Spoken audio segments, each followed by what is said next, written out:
A midnight alert interrupts a routine sky survey. Structured pulses ride the ion tail of interstellar object 3I/Atlas. Monitors flicker, algorithms flag non-natural pattern, and within minutes, a control room full of coffee and disbelief realizes the sky might be typing. Cue the first impossible question. Who or what just knocked? Red readouts blink like the world's tiniest sirens. A technician holds a mug halfway to their face, steam curling upward as if it wants a better view of the graphs. On the central screen, the spectrogram is a rainstorm of color, until the rain starts marching in step.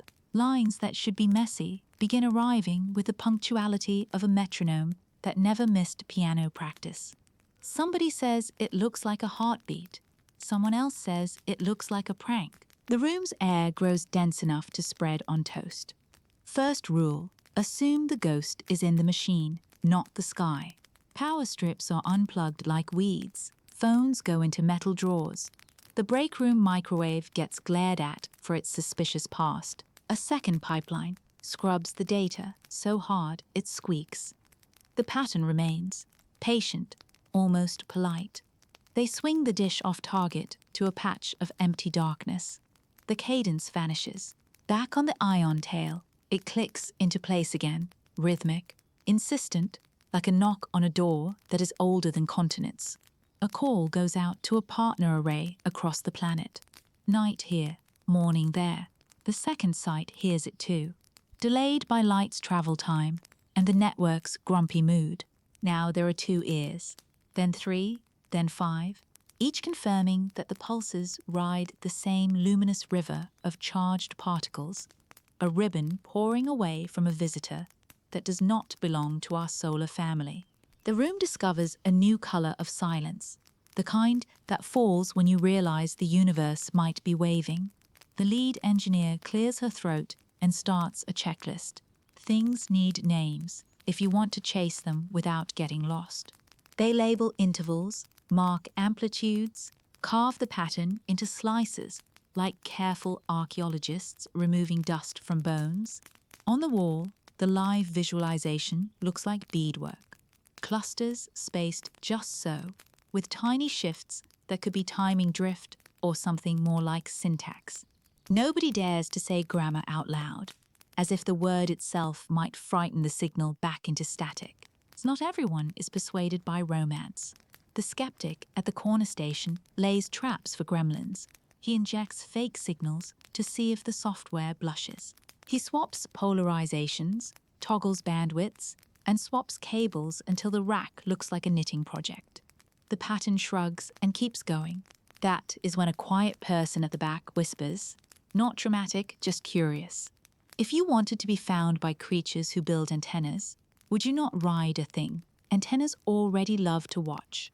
A wave of to-do sweeps the room, time sync across observatories, pin down Doppler shifts, establish a master clock that does not wobble just because humans are excited. Someone writes a short protocol for what not to tweet. Another drafts a bland public note in case the rumor escapes.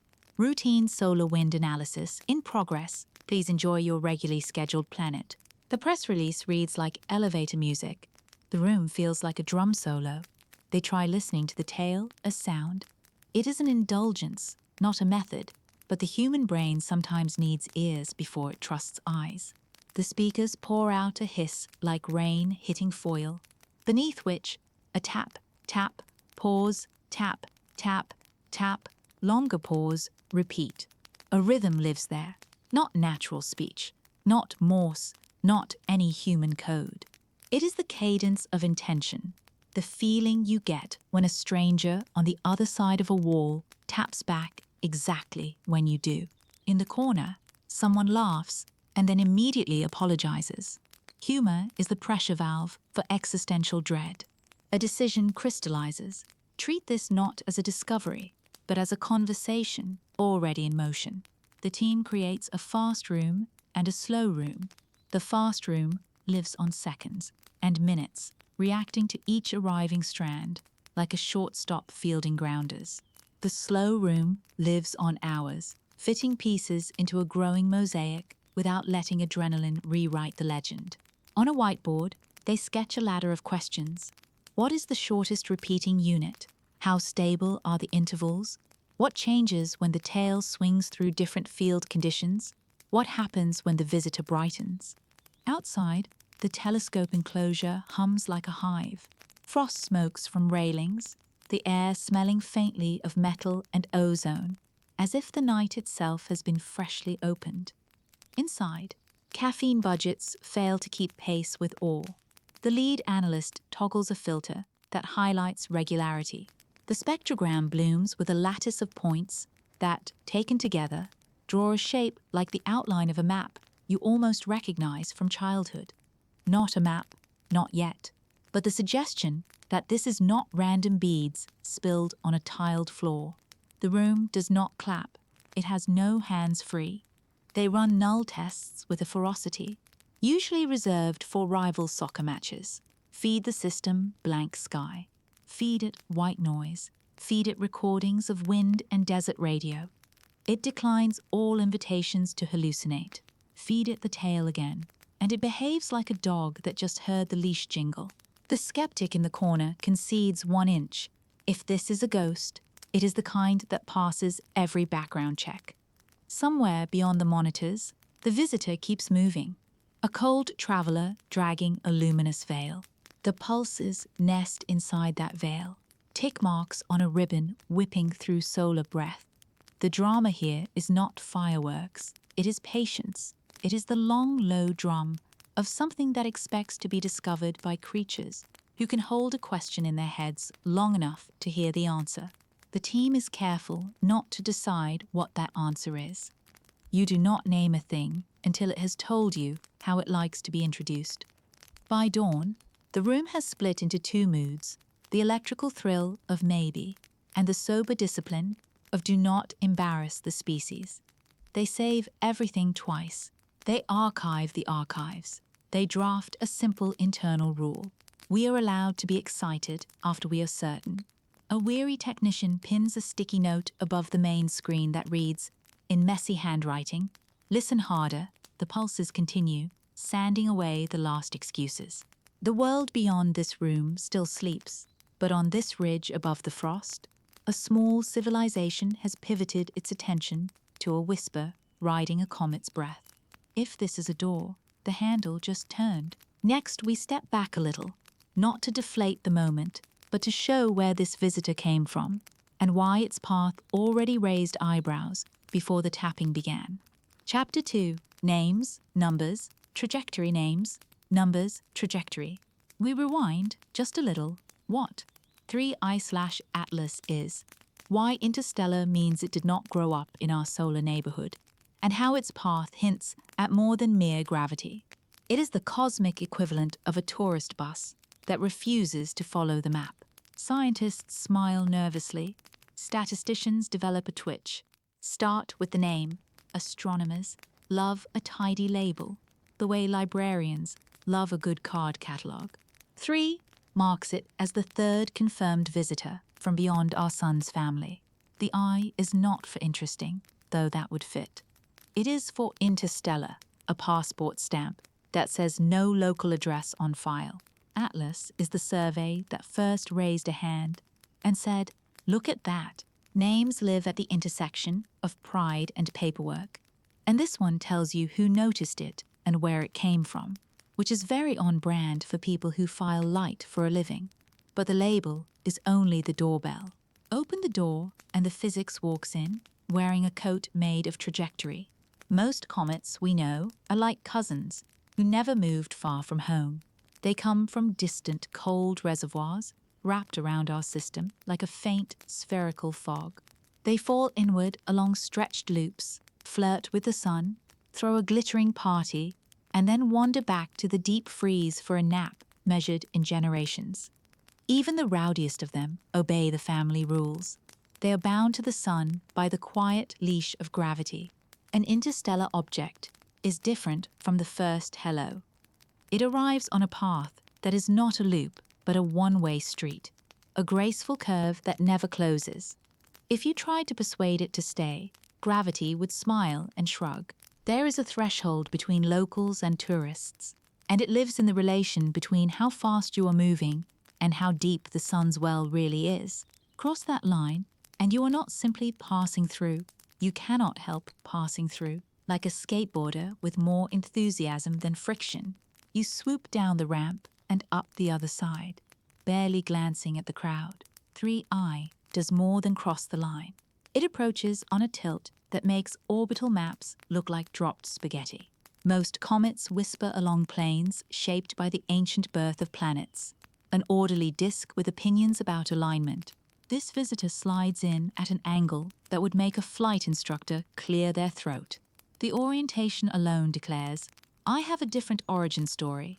You do not get that kind of tilt by growing up here. You get it by wandering the largest city of the galaxy and taking a side street into our cul-de-sac. Its speed tells the same story in another language. We will skip the arithmetic recital and jump straight to vibe, even far from the sun's warmth. Before sunlight can kick up jets or tails, the thing is already moving with the confidence of an experienced traveler. As it falls inward, it picks up the expected bonus granted by gravity, the way a cyclist coasts faster down a hill. But even after you subtract that downhill gift, even after you account for the usual pushes and shoves, a margin remains that says, I began this journey long before your planets learned to spell. To reconstruct where such a visitor comes from, astronomers play a game that is half detective story and half dance choreography. Step 1. Measure the path as precisely as you can. Step 2. Rewind the tape in your head, letting the object fly backward through mathematical time, out past the planets, out through the emptiness where nothing is ever truly empty, all the way to the slow drift of stars in the local arm of our galaxy. Somewhere in that big, slow crowd, a star's gentle pull might have nudged a small body loose, or a planetary shuffle might have flung it into the dark with a friendly shove that lasted forever. If this sounds elegant, the reality is more like juggling on a moving train.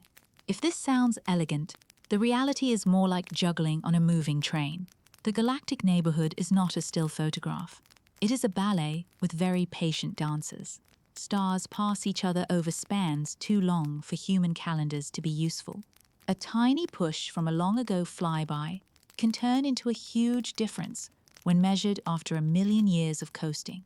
Add in the gusts from starlight and the faint, real tug of outgassing when ice becomes vapor, and the trail back to a birthplace becomes a montage of faded clues. We can narrow possibilities. We suspect families. We rarely get a street address. Now to the question that keeps dynamical folks topping up their tea. Why do some paths hint at more than just gravity? It is not that gravity is shy. It is that gravity is predictable. When a trajectory refuses to sit perfectly on the expected curve, when the curve wiggles in a way that cannot be blamed on measurement twitchiness, you look for gentle forces. Sunlight warms one side more than the other. Jets of gas act like tiny thrusters, and rotation can turn those thrusters into a subtle steering mechanism. None of this is spooky. All of it is lovely. You can, with patience, watch an object write a postcard with sunlight as the pen. 3I's path contains just enough personality to raise eyebrows without inspiring conspiracy lunch meetings. A touch of extra drift here, a season of sensitivity there, as if the visitor is both listening and responding to the space it inhabits. To a dynamicist, that is catnip. To a statistician, it is an invitation to whisper the most dangerous word in science. Anomaly. Not wrong, not impossible, just different enough to keep everyone awake. Interstellar also means intercultural in the geological sense. Our local comets are made from recipes written in the pantry of our sun's youth. Different star kitchens use similar ingredients in slightly different proportions. The reflectivity can vary. The dust grains can wear unfamiliar coats. The ice can hide unfamiliar spices. When sunlight paints the surface, the color that bounces back is a tiny biography. The way it spins, whether steady like a ballerina or chaotic like a book tumbling in air, tells you about shape, balance, and the scars of long travel. With each pass of the telescopes, we collect hints. The portrait stays a little fuzzy, which is part of the charm. Mystery is the universe's marketing team. If you are imagining a roaring fireball, ease the throttle. Most of the journey is quiet. 3i spends ages in the chill between stars, a place so calm that a candle would look like a supernova. Motion there is more about patience than drama. That is why the sudden attention near our sun feels so theatrical. The stage lights come up, the actor squints, and everyone in the audience leans forward at once.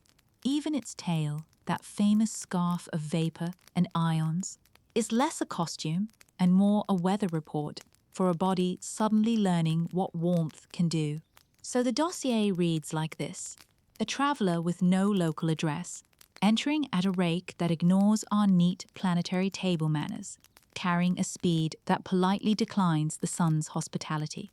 The path flirts with subtleties that make modelers tap pencils against teeth. Interstellar is not just a label here. It is a biography written in motion. If you were going to choose a messenger that stands out, you could do worse than a visitor nobody can mistake for a native.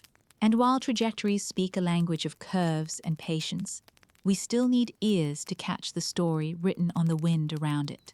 Next, we trade celestial roadmaps for microphones aimed at plasma and learn how to eavesdrop on a comet without getting a face full of static. Chapter 3. How to eavesdrop on a comet. How to eavesdrop on a comet. We fold in the tech, plasma tails, solar wind, and how radio arrays can hear whispers in the electromagnetic storm. Think of space weather as static, and we just found a melody. Also, why the universe loves to hide secrets inside noise, like a cosmic prankster with professional sound design. Start with the tail itself, that luminous streamer that looks delicate from a distance and turns out to be a full symphony pit up close. A comet's ion tail is not just light. It is a river of charged particles, stripped atoms and electrons swept away by the sun's breath. In that river, the magnetic field is the conductor, and the particles are dancers with very strong opinions about rhythm. They shiver, they spiral, they pass along ripples that behave like waves on a steel cable. Give that river a nudge and it hums. Give it sunlight and it sings. The score is not written on paper. It is encoded in frequency, timing, and polarization. The way a violin and a cello can play the same note but make your ears feel different emotions. Now picture the solar wind, an invisible gale that never takes a day off. It streams past planets, brushes coils of magnetism around worlds, and treats a comet like a weather vane wired to a cosmic amplifier. Where the wind meets the ion tail, boundaries form and break, sheets of plasma fold like pastry, and tiny shock fronts crackle. These regions are talkative. They emit radio waves across a wide band, the way a thunderstorm throws out rumbles from deep bass to treble hiss. If you point an attentive ear at that scene, you can do more than listen. You can diagnose the mood of the wind, the density of the tail, and the geometry of the magnetic lines sneaking through it. Enter the radio array, a choir of dishes or antennas spread over hills and deserts, turning the planet's surface into one very patient ear. A single dish is a good listener. Many dishes together are a detective squad. By comparing the arrival time of the same wiggle at different antennas, engineers synthesize a virtual instrument the size of the distance between stations. Think of it as building a giant ear out of many smaller ears, then steering that ear without moving a single bolt. The trick is correlation, multiply, average, and align until faint patterns stand up and introduce themselves. It is computational origami, except the paper is made of time. Of course, the universe does not present its secrets on a velvet cushion. It hides them under a quilt of noise. Some noise is friendly, like the hiss of the Milky Way itself. Some noise is not, like the exasperated chatter of human gadgets that refuse to be quiet. Before you can eavesdrop on a comet, you must teach your system the difference between cosmic whisper and local racket.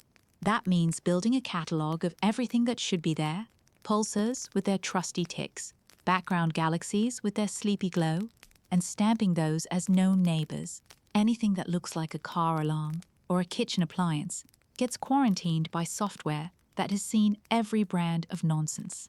Then comes calibration, which is really just the art of convincing your equipment to tell the truth on a Tuesday at 3 in the morning. Antennas are individuals. Cables age like cheese, not always gracefully. The atmosphere plays mood swings with your signals, adding a pinch of delay here, a wobble there. To straighten this out, arrays stare at a bright, well-behaved source, align their phases until the picture snaps into focus, and carry that honesty forward to the comet. It is like tuning a piano before giving it to a jazz prodigy who refuses to play scales. Once tuned, you transform the raw voltage stream into something your mind can grasp. Imagine turning a long, jittery line into a waterfall of color, where vertical stripes track time and horizontal bands track frequency. In that waterfall, storms look like curtains, steady emitters look like rails, and fleeting events flash and vanish like fish in a dark river. With the right filters, you can accent patterns that repeat, fold out drifts that come from motion, and highlight quirks in polarization that tell you how the magnetic field is twisting the light. The display may resemble modern art, but every brushstroke is physics. Plasma loves to play tricks with your message. It delays lower frequencies, a gentle smear that makes high notes arrive slightly ahead of low ones. It rotates the direction of polarization, twirling the electric field like a dancer guided by an unseen partner. It scatters the signal into scintillations, brightening and dimming like a faraway lighthouse seen through heat ripples. Each mischief is also a measuring stick. Measure the smear, and you learn the number of electrons along the path. Measure the twist, and you learn how strong the magnetic field is and which way it leans. Measure the flicker, and you learn the scale of turbulence. Noise here does not just hide the melody, it outlines the orchestra pit. To separate comet talk from the rest of the sky, arrays use beamforming, a fancy term for constructive listening. By adding signals with the right timing, you create a sharp ear pointed at the tail and a series of deliberate deaf spots aimed at everything else. This is the radio version of cupping your hand behind your ear while glaring at the loud table next to you. The result is a map where each pixel means a particular direction and frequency, and where fragile features that would drown in a single antenna now float into view. It is less like hearing a shout, and more like overhearing a careful whisper in a crowded room. Citizen arrays and small stations join the party too. A backyard antenna might not resolve fine detail, but it can contribute timing, polarization checks, and independent confirmation that a feature is real. Stitch enough of these together, and you create a network that covers time zones and weather tantrums, handing off the listening task as the Earth turns. The sky does not respect office hours. Distributed ears are how you keep the tape rolling when clouds develop opinions. Why would any rational message choose this unruly medium? Because unruly is everywhere. Plasma is the default fabric of the cosmos.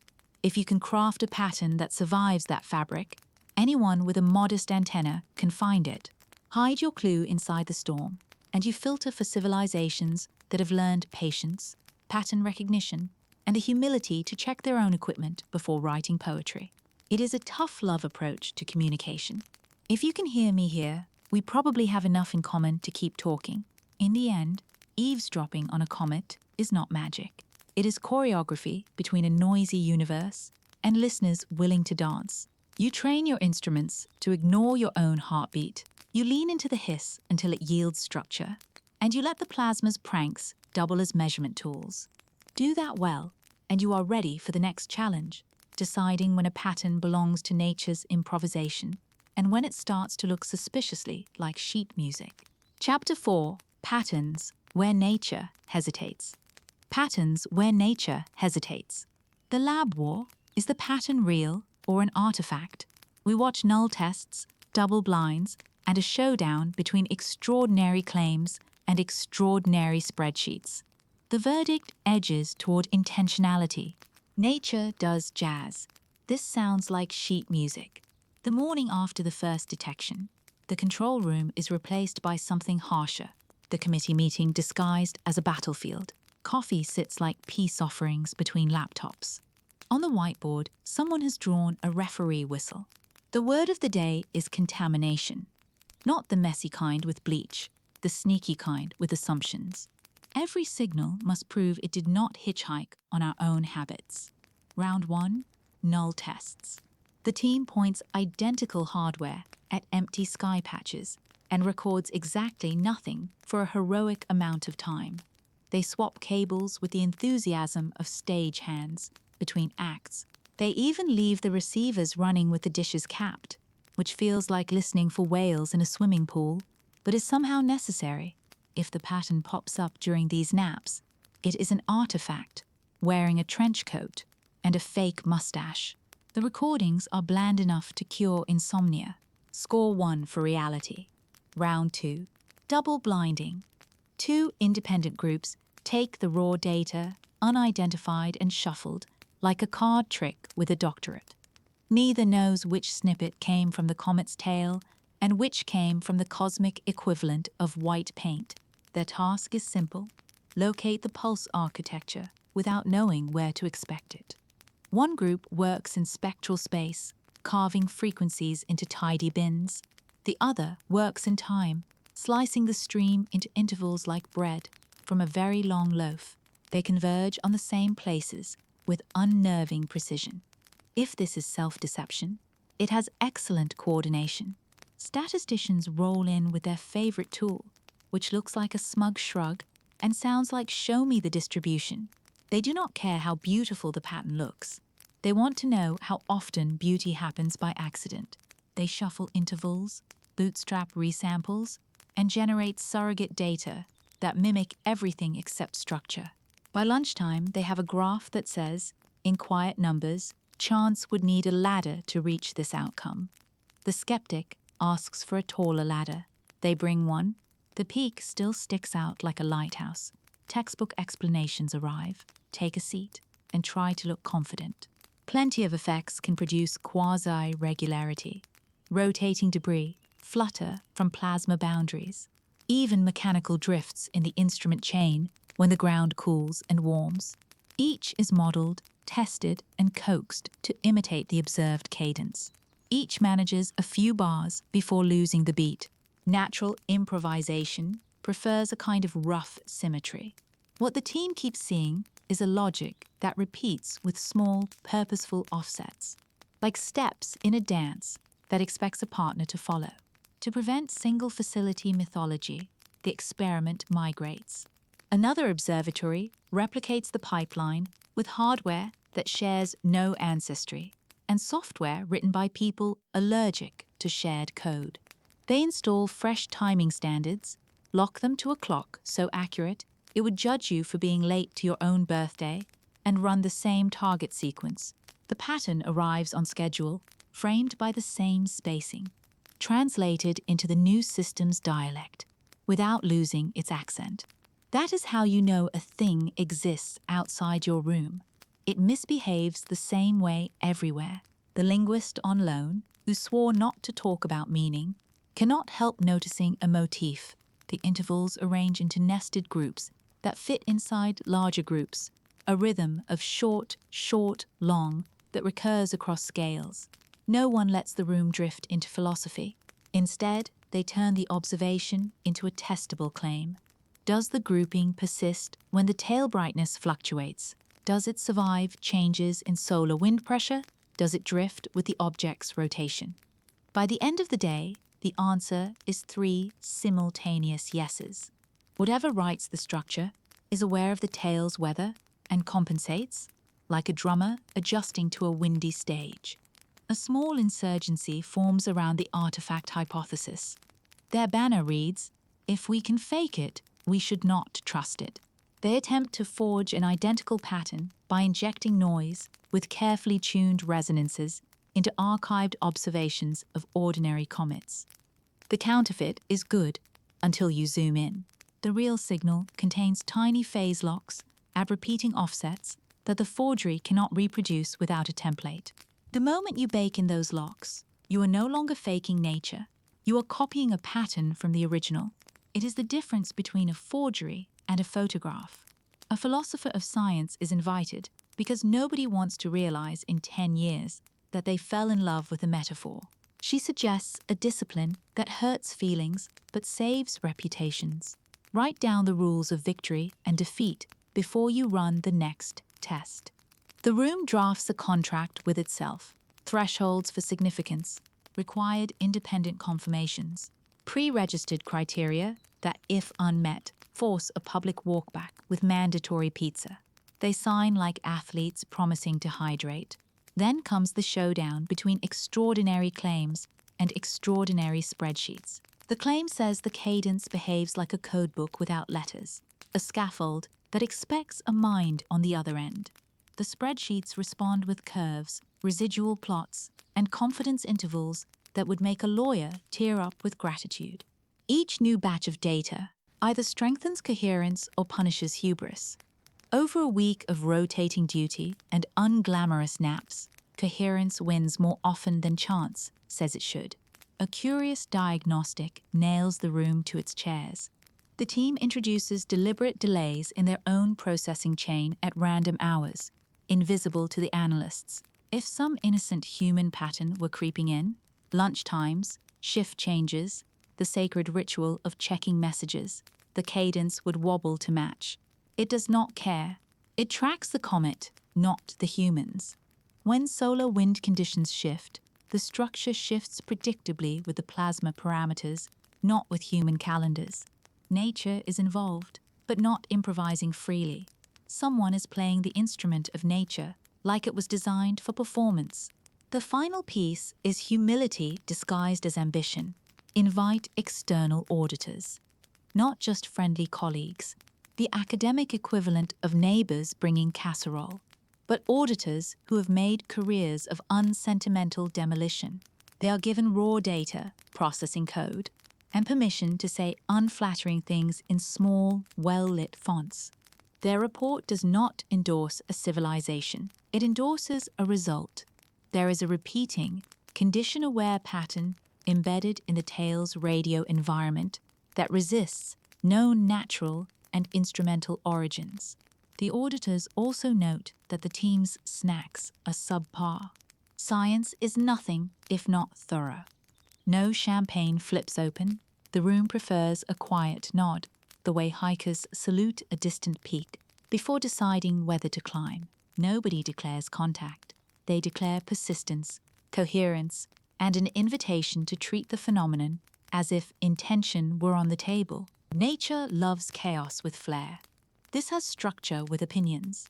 If it is not a message, it is an extremely message-shaped rock band, which leads to the next predicament.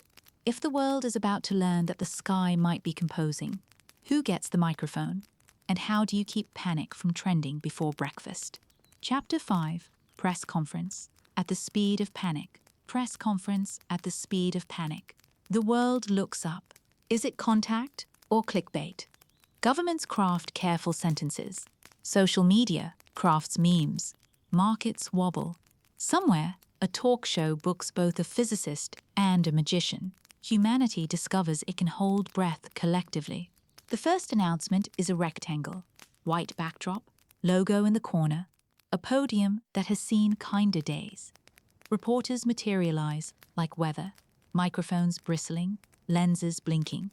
The spokesperson arrives with a binder thick enough to stop a small meteor, and a smile calibrated for do not stampede. The opening line is engineered in a lab that mixes reassurance with curiosity. It says words like ongoing and preliminary and cross-checking, and for the first time on live television, the phrase patterned emission, riding an ion tail, delivered as if discussing a new bike lane. The room inhales. Everyone hears a different sentence. To some, it says neighbors. To others, it says calm down. To a few, it says please subscribe. A hand goes up from the front row, the kind of hand that has broken hearts and embargoes. Is this contact? The spokesperson's smile sighs in a tiny internal way and shapes a sentence that could survive a courtroom and a campfire. We have detected a persistent, structured phenomenon. Intent remains unproven. We are treating it with maximum rigor and minimum drama. Maximum rigor is a lovely phrase. Minimum drama is already out the door. Elsewhere, 1,000 tiny studios launch simultaneous specials. Chirons sprint across screens with breathless punctuation. Anchors warm up their eyebrows. A small graphic department creates an animation of a comet receiving a text message, complete with cheerful notification sound, because why should reality be allowed to outpace branding? The phrase interstellar trend begins edging into hashtags. Someone sells a shirt that reads, "It's complicated," signed, "The Cosmos." Markets are people with spreadsheets, and people have feelings. A few indices tremble like startled deer. Aerospace stocks jump, telecoms squint, and a company that once sold satellite dishes to hobbyists enjoys the kind of day normally reserved for fantasy novels. A venture fund quietly asks whether one can invest in listening. A cautious economist points out that listening is not a product. The fund invests anyway. In a world trained to monetize breathing, the idea of monetizing cosmic curiosity has a certain inevitability. Governments summon committees, subcommittees, and the rare supercommittee, which is like a committee but with a cape. Draft statements circulate with the speed of a rumor and the elegance of a cargo ship turning. Each sentence undergoes diplomatic flossing. No one wants to promise the stars and deliver static. A few countries adopt a tone best described as "we expected this," which nobody believes because no one expects their day to include iron tails and public unity. Behind closed doors, a question paces. If a reply is sent, who signs the card? The planet discovers that speaking as one species is easier on posters than in policy. Religious leaders step to microphones with an ease practiced over centuries of tending to large questions. Some call for humility and wonder. Which land well? Because humility and wonder are the only two emotions that do not cause headaches. Others draft notes about stewardship and becoming good ancestors, which is very on theme for a species famous for losing its keys. A few voices warn against pride. This is received with nods in some quarters and eye rolls in others. The moral of the day is simple. Meaning is a buffet, and everyone brought their own plate. On social platforms, the meme factory hits overdrive. There is a loop of a cat batting at a laser pointer, labeled comet signal, paired with a caption that reads "scientists, probably." There is a throwback to an old handshake meme, whose hands now read mathematics and music, clapping over the words "we hear you." A clever teenager creates a filter that overlays cascading dots on selfies, and for 12 surreal hours, half the planet looks like it has been lightly sprinkled with cosmic Morse. Humor is the trampoline under anxiety. It will not stop your fall, but it makes the landing creative. Not all creativity helps. Disinformation sprouts like mushrooms after a summer storm. A fake document claims the message contains stock tips. Another claims it contains dietary advice from the sky, which is a sentence no one expected to read. The antidote is boring. Patient threads from people who check things for a living. Fact checkers find themselves trending, which is both flattering and alarming. A public health veteran wanders onto a panel and says, "Replace the word virus with rumor," and the playbook is identical. Viewers nod, then share 3 unverified stories and a picture of their dog. Meanwhile, producers scramble to build television that can match a reality with better writers. A late-night show books a physicist who uses metaphors like jazz, and a magician who makes coins vanish in a way that feels relevant. The segment is chaotic in the charming way only live television can be. The physicist explains coherence with a stack of plates. The magician nods gravely and steals the host's watch. The clip becomes the new national anthem for how to be serious and silly at the same time. In classrooms, teachers detour. Whiteboards fill with sketches of tails and waves and what-if questions that make standardized tests weep. A child asks whether the message says hello or help. The teacher, who was not trained for cosmic diplomacy, says maybe it says both, hello and help us become worth knowing. 9-year-olds nod, as if this is obvious. Adults eavesdrop and take notes. Emergency managers, allergic to sudden collective breath-holding, run tabletop drills. They are good at storms and power outages. They are new at announcements from the ionosphere. Plans hatch for call centers, rumor control, and the basic psychology of no. The sky is not a hack. The phrase data hygiene joins the phrase hand washing in the pantheon of things people promise to do and then forget by lunch. Still, the checklists are comforting. Humanity loves a list, even when the items are cosmic. The press conference returns for an encore as night rolls across time zones. This time, the podium holds not one voice but three: a scientist, a communicator, and a translator of complexity, whose job is to turn nouns into verbs people care about. They describe the next steps: continued observation, international coordination, and a cautious openness to interpretation. The questions shift from what is it to what do we do. That pivot is the moment the audience becomes a chorus. The sky is big, the stage is bigger, and somewhere between headlines and hashtags, a quieter conversation begins in labs and living rooms. If this pattern is a door, how do we knock back without sounding like we brought a drum kit to a library? Which is where we go next, into the story of a tool that should not work, and the people stubborn enough to try building it anyway. Chapter 6. The translator that shouldn't work.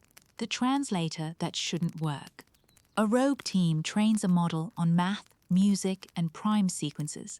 Then, impossibly, the pulses snap into a grammar, not words but instructions, a scaffold, a syntax, a way to ask the right questions. Translation is half miracle, half duct tape, but it sings. They meet after hours in a lab that smells like hot electronics and ambition. The official project plan says, proceed cautiously. The unofficial plan, taped to a fridge with a magnet shaped like a galaxy, says build a bridge and see who walks across.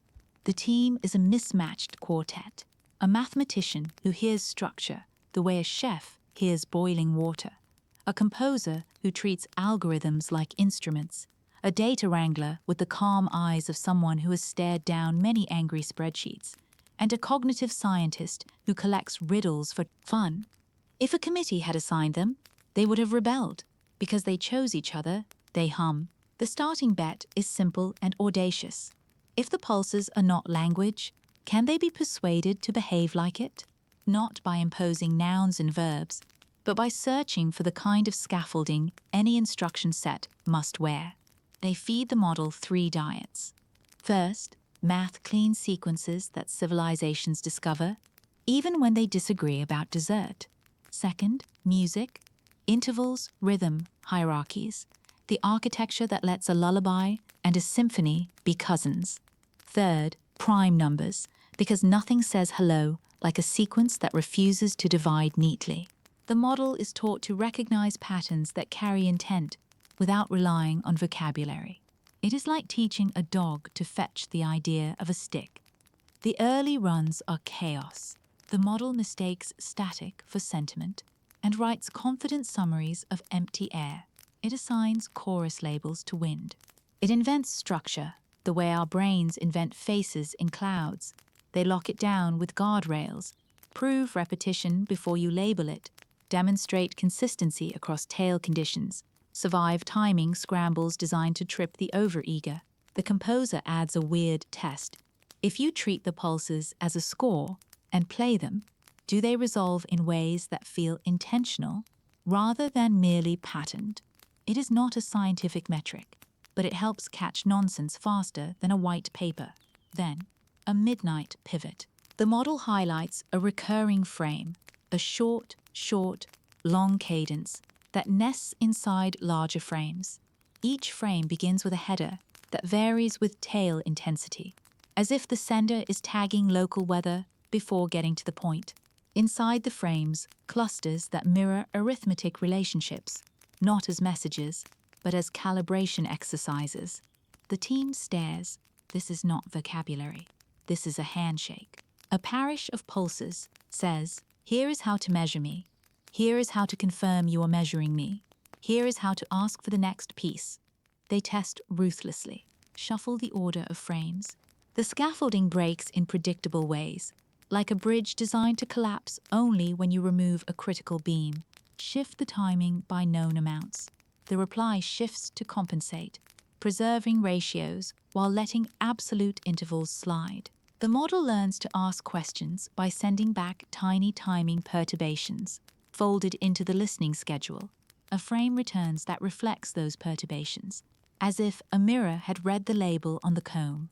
Nobody says the word conversation. Everyone says protocol. The duct tape portion arrives on cue. Equipment was not built for call and response with a comet's tail. Clocks drift by hair widths that matter.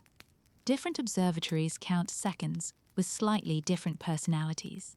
The rogue team writes adapters like tailors in a hurry, stitching together streams so that the model is not gaslit by mismatched time. They replace any hint of jargon with steps a tired human can follow at dawn. The interface grows modest features, a ledger that records every question asked, a meter that shows confidence like a weather forecast, and a bright banner that says do not interpret beyond this line. With the scaffold in hand, they push. The next frames unfurl a syntax of operations, not meanings, a bit like a manual for how to build better questions. One module describes how to announce your resolution, the granularity at which you are slicing time, so that replies can step precisely on the rungs you built. Another module outlines parity checks, disguised as musical call and answer, so that your side can detect missing beats without imagining ghosts. A third module, their favorite, encodes a humble request. Acknowledge receipt by echoing this simple motif while adjusting it by a ratio that depends on local conditions. It is elegance wearing a hard hat. When the model aligns these modules to incoming frames, the score snaps together with an audible click that only exists in the mind. The room does not cheer. It exhales. The data wrangler, allergic to premature joy, tries to break the fit by swapping in decoy scaffolds that approximate the same sophistication. The decoys fall apart under the weight of new frames. The original scaffold holds, intent is not proven, but it is increasingly hard to call this a river that learned percussion by accident. There are ethics, even in Midnight Triumph. The cognitive scientist writes a compact that sits next to the keyboard. We will not query for interpretation. We will not request content we cannot verify. We will not ask about technologies we do not understand. We will only ask meta questions about structure. The composer smiles and says, in other words, we will not skip to the finale. The mathematician signs and underlines a note.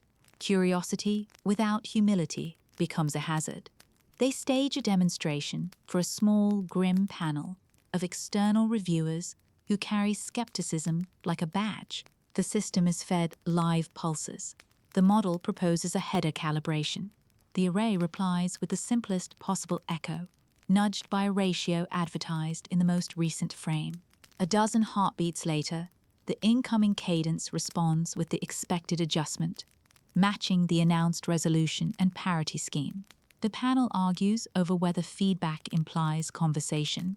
The team argues over nothing at all.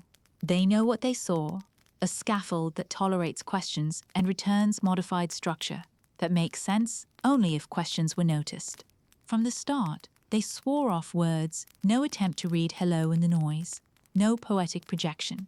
What they have instead is a way to build ladders across uncertainty, a syntax that turns listening into measurable exchange, the way a lighthouse and a ship agree on flashes, not on biographies. It is half miracle because the universe met them halfway. It is half duct tape because every adapter jiggles and every logbook needs proofreading. But when the frames settle into place, and the reply comes back on the rung they set, it sings. And singing invites a harder decision. Now that a scaffold exists, should anyone climb? Who is allowed to step onto the first rung? And what, precisely, should they ask? Next, the room that loves protocols will meet the rooms that love caution, and the planet will try to decide who, exactly, get to speak for 8 billion without stepping on anyone's toes. Chapter 7. First Contact, Second Thoughts. First contact, second thoughts. Ethicists, linguists, and diplomats enter stage left. Do we answer? Who speaks for 8 billion? We meet the playbook for extraterrestrial etiquette and the uncomfortable truth that humanity has never even agreed on pizza toppings. Democracy attempts warp speed. They convene in a room that looks like a treaty had a makeover. Flags, nameplates, a circle of chairs that insists on equality, while the microphones betray hierarchy. The agenda is printed in a font that whispers calm. The topic does not. A chairperson opens with a statement measured in teaspoons. We may have a way to be heard. The verbs are careful enough to wear helmets. Around the circle, you can spot each profession by posture. Ethicists lean forward like lifeguards. Linguists tilt their heads the way dogs do when they hear an interesting whistle. Diplomats keep their faces so neutral that mirrors would give up. First order of business, the permission to answer. Ethicists paint 3 lines on the floor. Line 1 is caution, do no harm, especially the kind you cannot take back. Line 2 is reciprocity. Listen at least as much as you speak, preferably more. Line 3 is transparency. Decisions that affect the species cannot be made behind doors that lock. The room nods. Someone writes these on a board large enough to be visible from low orbit and underlines do no harm 3 times. The marker squeaks like a small alarm. The linguists ask the question nobody wants to love. Are we sure we are not talking to ourselves in a funhouse mirror? They propose a battery of tests to rule out projection. Speech act theory arrives in comfortable shoes. Not every sequence that looks like language is a statement. Some are invitations, some are tools, some are demonstrations that say, use me to build your questions. Meaning is a ladder. Step 1 is not philosophy. If we answer, they argue, we should answer at the level we can verify. Structure, acknowledging structure before we climb toward story. The room agrees to keep metaphors on a short leash. Diplomats bring maps, not of countries, but of mandates. Who gets to speak without padding their resume with planetary? There are options, each wearing pros and cons like mismatched socks. 1. A coalition of national agencies, fast but politically noisy. 2.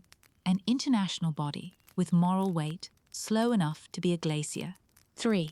A citizens' assembly chosen by lottery, surprisingly legitimate and logistically complex, like hosting a reunion for relatives you have not met yet. 4. A treaty-born council created for this singular purpose, pristine on paper and allergic to reality. The chair asks for a hybrid. Hybrids are what humans invent when choosing Hertz. A code of extraterrestrial etiquette emerges, written like a cookbook for anxious adults. Recipe 1, stay reversible. Send nothing that escalates beyond acknowledgement. Recipe 2, no coordinates, no biology, no technology tips. Nothing that could be read as a trade offer or a dare. Recipe 3, avoid metaphors that sneak culture in as physics. Recipe 4, time box authority. Whoever gets to press the button cannot keep the button in a drawer forever. Recipe 5, publish everything. Methods, logs, uncertainties, so that the planet does not have to rely on trust as its main ingredient. Someone murmurs that this is the first time humanity has tried informed consent with the cosmos. A historian clears her throat and unfolds cautionary tales about first contact on Earth, the kind involving sails, maps, and euphemisms. She is not here to scold. She is here to remind the room that curiosity, unaccompanied by humility, tends to collect souvenirs and call it progress. The lesson travels well. Do not treat the sky as a frontier. Treat it as a neighborhood. The word stewardship tiptoes into the minutes and stays. A philosopher suggests a thought experiment that doubles as an ice bath. Imagine the answer is not for us. Imagine we are overhearing instructions addressed to someone else. Imagine it is art. Imagine it is a weather report with a sense of humor. Imagine it is a test that measures patience. The exercise is not cynicism, it is restraint. The message may be asking us to prove we can sit with uncertainty without inflating it with meaning like a parade balloon. The room practices the ancient art of not jumping. Meanwhile, practical folks invent guardrails for human behavior because the likeliest hazard is not the sky, it is us. Rule 1. No unilateral transmissions. Sending a reply without authorization will earn you the kind of international attention usually reserved for pirates and reality show finales. Rule 2. Key sharing. Any outgoing sequence requires multiple, independent approvals, cryptographic and bureaucratic, to prevent accidental poetry. Rule 3. Sandboxing. All experiments must be run in simulators before they touch the live channel. If your idea crashes the simulator, it does not graduate to the comet. What about content? The linguists propose a minimal repertoire akin to a handshake in math. Announce the resolution at which we can listen. Echo a simple motif adjusted by local conditions. And include parity markers that serve as built-in honesty checks. No questions about biography. No invitations to trade playlists. No projections of emotion. If a reply comes, the first thing to measure is whether it obeys the agreed rhythm. Intention, in this framework, is not a feeling. It is a pattern that keeps a promise. For representation, the room attempts something radical. Democracy at sprint speed. A global call goes out for a temporary citizens panel, stratified by geography, language, age, and internet connection status. Sortition does the choosing. The panel is given translators, a crash course in how not to be dazzled by graphs, and the authority to veto any reply that veers into bravado. They meet in overlapping time zones, a relay race of sleep schedules. Their first vote establishes a principle that should be embroidered on lab coats. We answer only what we can measure, and only after publishing our reasoning. Social scientists sketch impact maps. What happens to societies that anchor their identity on being unique when uniqueness gets a pen pal? Where do myths go when the sky stops being silent? How do we protect people whose worldviews include caution toward unseen powers? The plan includes pause buttons, not just for instruments, but for communities. Slowness becomes a virtue in a world that usually treats it like a bug. Somewhere, inevitably, a brand tries to buy naming rights to the reply. The attempt is politely buried under consent forms. A tech magnate offers a private antenna array in exchange for a seat at the table. The chair thanks him and points to the citizens' panel. It is the diplomatic version of a gentle no. By evening, the outline of a planetary voice exists. It is not a single throat. It is an ensemble. Scientists propose what is safe to test. Linguists verify that the test says what we think it says. Ethicists check for unintended payloads. Diplomats secure the mandate. And the citizens' panel decides whether the plan feels like adulthood or theater. The vote is not unanimous, because nothing human ever is, but it is strong enough to move the needle without bending it. The last item is quiet and heavy. If the window to reply is brief, do we rush? The answer is counterintuitive. We move with precision, not speed. Precision has a way of looking like courage on camera. The chair closes the session with a line destined for future textbooks. Let us be the civilization that answers with care. Care will matter very soon. The timing marks in the tale are converging on a new opening, and choreography has to meet physics without stepping on toes. Next, the countdown begins, not on a clock above a stage, but in the breath between beats of a pattern that expects us to show we understood the rhythm. Chapter 8. The Countdown in the Coma. The countdown in the coma. Hidden timing marks emerge, Windows when the tail's chorus grows precise. Next window, days away. Stakes tick upward as the comet nears the sun. Our inbox is flirting with a fireball. The message feels like a timed door that will slam. It starts as a hunch and hardens into a schedule. Amid the shifting hiss, analysts notice tiny guideposts, marker beats that appear, fade, then return, at intervals matched not to human clocks, but to the comet's changing mood. They are not messages, they are metronomes. Each cluster announces, with stubborn politeness, that for a brief span, the background will behave itself, and the chorus will snap into focus. Outside those spans, the tail is a nightclub of turbulence. Inside them, it is a recital hall. Someone titles the spreadsheet, Windows where the universe agrees to enunciate. Those windows do not respect time zones, weekends, or the concept of lunch. The next one lands in a handful of days, perched on the steep slope of the comet's approach. As the sun swells in the visitor's sky, gas erupts, ions sprint, and the whole environment upgrades from fidgety to tempestuous. Ironically, that is exactly when the timing marks promise their best discipline, as if the score demands a louder orchestra to show off its precision. The metaphor writes itself. Our inbox is a mailbox at the edge of a bonfire, and the mail carrier is punctual. The planning room becomes a quiet storm. They convert the marker pattern into a forecast, a kind of comet weather map that predicts calm slots threaded through chaos. A wall of monitors ticks down to the opening like a polite but relentless drum. Logistics bloom, power budgets are rebalanced, maintenance windows shoot away, and observatories scattered across latitudes choreograph a relay so the sky never goes unattended. The world is about to play the most stressful game of pass the button ever attempted by antennas. There is nothing dramatic about the practicalities, which is precisely why they matter.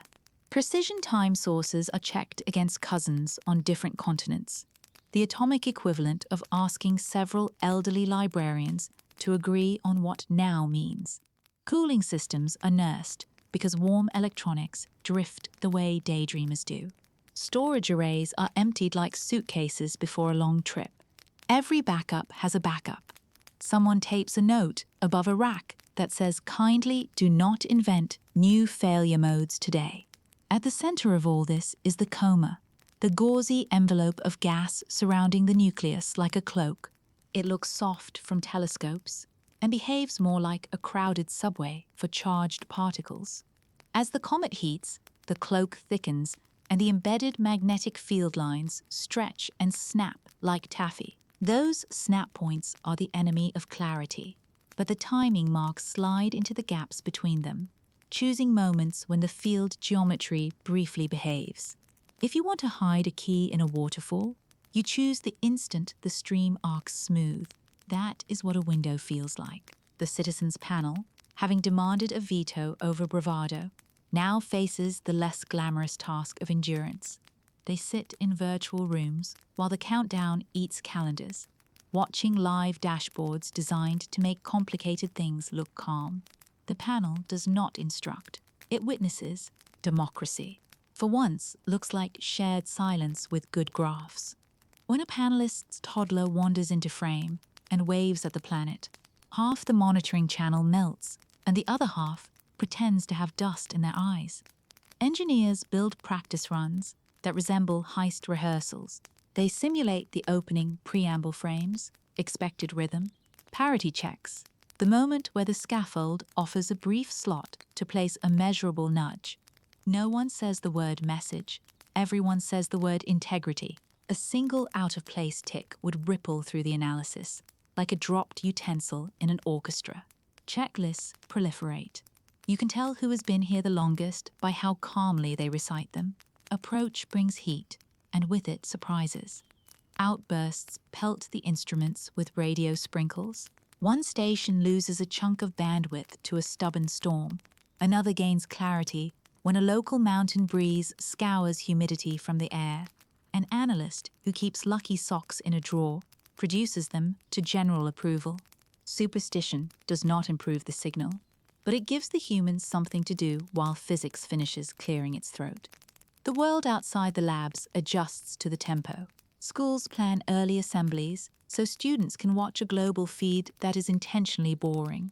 A clock, a schematic of the tail, the rising trace of signal stability. Cities light monuments in pale blue, a color someone decided means listening. In kitchens, people set alarms for the middle of the night and preload kettles. Sleep will be borrowed from tomorrow, or can bill later. As the window approaches, the tail brightens and the markers grow crisp, like footprints made deeper by wind. A hush settles over the channel that people use to joke when they are terrified. The hush is not fear, it is concentration. The array on the night side passes to an array in daylight, and the baton handoff is so clean you could butter toast with it. A final calibration tone chirps through the system. The meter that rates confidence climbs past the line labeled, "Are we kidding?" and settles under the line labeled, "Do not blow this." Then the slot opens. The lattice of beats aligns like a lock, accepting its key. The agreed echo, small enough to be humble and large enough to be measurable, steps onto the rung, the scaffold reserved. The return lives in a realm the human ear cannot hear, but the plots make it audible to the mind. A fold, a slide, a tiny tilt that says the channel is awake, the pattern aware, the door not slammed. You can feel 1,000 shoulders drop an inch around the planet. It does not last. Windows never do. A gust in the solar wind kicks the tail into a new mood. The recital hall becomes a bar band again. The markers unravel into a shimmer. The slot is gone. What remains is the ledger. Timestamps, polarizations, tiny offsets that will be combed like beach sand for the telltale glitter of response. If the door is timed, it is also recurring. The marks already hint at another opening further along the comet's plunge, closer to the heat when the risks rise and the opportunities sharpen. There is no applause, there is tea and the ceremonial peeling off of lucky socks. There is also the quiet click of a new plan drafting itself. Broaden the ear, tighten the checks, and prepare a reply that is even simpler, even cleaner, even less like a story, and more like a proof of hearing. Because the next chapter is not about waiting. It is about speaking carefully from a noisy planet that must invent a choir overnight and hope the sky likes duets. Chapter 9.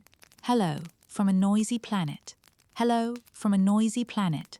Engineers race to aim arrays, lasers, and a patchwork of dishes that were never meant to harmonize.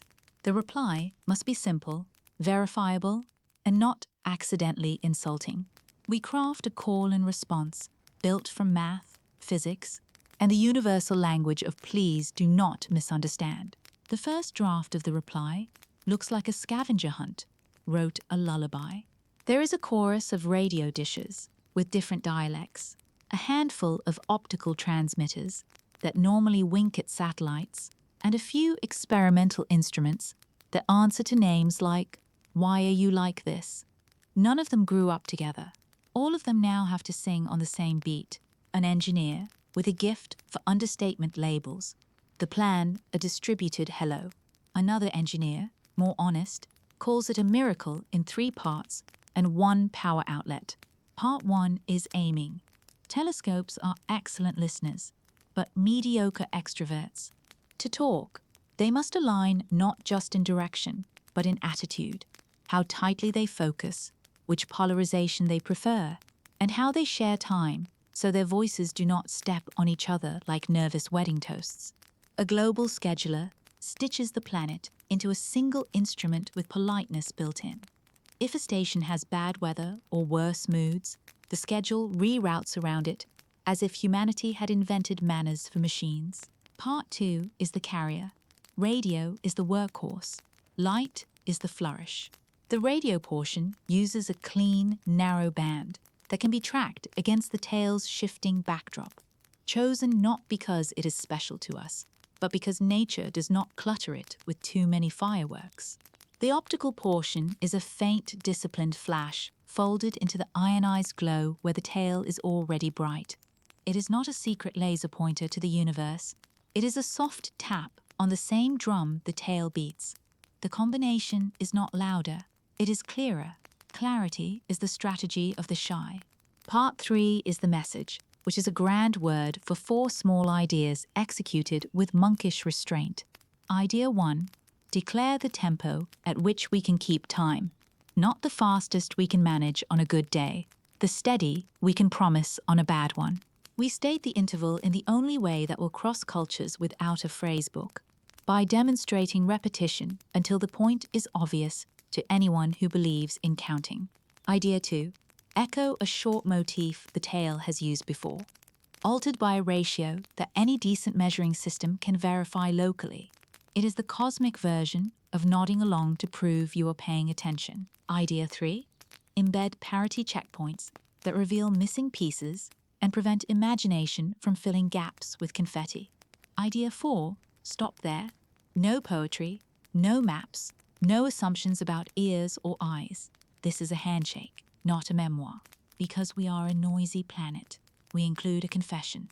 At the beginning of each block, a tiny header advertises our best guess at how much smudge the signal will collect on the way. What portions may arrive late? What portions may wobble? We do not know if anyone else uses such headers. We know it helps us be honest about our limitations. There is a world of difference between saying, "Hear me," and saying, "Here is why you might not." The etiquette team sneaks in one more safeguard: reversibility. Every pattern we transmit can be retracted in analysis by someone on the other end to the simplest possible confirmation. We avoid anything that could be interpreted as an offer, a challenge, or a technical brag. If extraterrestrial etiquette had a fridge magnet, it would read, "Do not escalate by accident." Now the patchwork must harmonize. Dishes that disagree about clocks are like musicians who disagree about downbeat. Metrologists descend with the fervor of librarians, distributing timing references so accurate they make everyone stand up straighter. The common beat is not set by any one country, agency, or celebrity billionaire. It is set by physics that, everyone agrees, is reassuring. Redundancy becomes an art form. Each block is transmitted by overlapping stations so that any single dropout becomes a shrug, not a crisis. Each block is also accompanied by a low-power rehearsal the night before, aimed at a safe patch of sky, purely to test equipment choreography. The rehearsal includes fake turbulence deliberately injected into the analysis pipeline. If the system still claims a perfect dance, we know it is flattering itself, and the software is gently told to seek humility. There is a moment of levity on the eve of transmission. A linguist proposes including the sound of rain, translated into pulses, as a greeting from a watery world. The room smiles with its whole face and then gently reminds itself of rule number 1. Do not smuggle culture in a physics suitcase. Rain can wait. Rhythm first. At last, the plan pours from whiteboards into instruments. A quiet countdown is projected onto walls across continents. Not the launch kind, the breathing kind. Intervals sliding toward a mark, like notes settling into a chord. One by one, stations come to ready. A coastal dish sends a green check from under a sky the color of graphite. A desert station signs on with a photo of a tarantula who wandered in to audit. The optical team posts a frame of stars with a tiny annotation that reads, "Please do not blink at the wrong time." Transmission begins with a courtesy bow, a sequence the tail has already tolerated, played gently back. Then our tempo declaration marches out, calm and utterly literal. The pattern that follows is all spine, no frills, a demonstration that we can keep time, keep parity, and keep promises. Every engineer has eyes on 2 things at once: the outgoing signal they have nursed into being, and the incoming channel that might, in a few beats or a few breaths, tilt in acknowledgement. We knew better than to expect applause. What we want is far more modest, the smallest measurable pivot, a change in alignment that says the scaffolding we think we share is actually shared. If nothing tilts, we will try again at the next window, and the next, changing nothing, except perhaps our humility settings. If something tilts, even by the width of a whisker, the world will feel the tickle of history behind the ear. Either way, the work is the same. Speak carefully from a planet that has finally learned the difference between shouting and being heard. And just as the last block goes out, the heat rises on the visitor's path. The environment around our mailbox is about to become more dramatic, the way a stove gets honest when the burner turns bright. Next, we ride with the comet into its trial by fire, where the clarity we need must survive the very heat that gives the tale its voice. Chapter 10, Bottled Light. Melting bottle. Bottled light. Melting bottle. As 3I/Atlas heats up, the tale becomes turbulent. Our messenger is literally evaporating. We ride alongside perihelion like a cinematic chase scene where the getaway car is made of ancient ice. Every bit we receive could be the last. Tension makes coffee redundant. The change announces itself first as light. The visitor brightens until star charts look underdressed.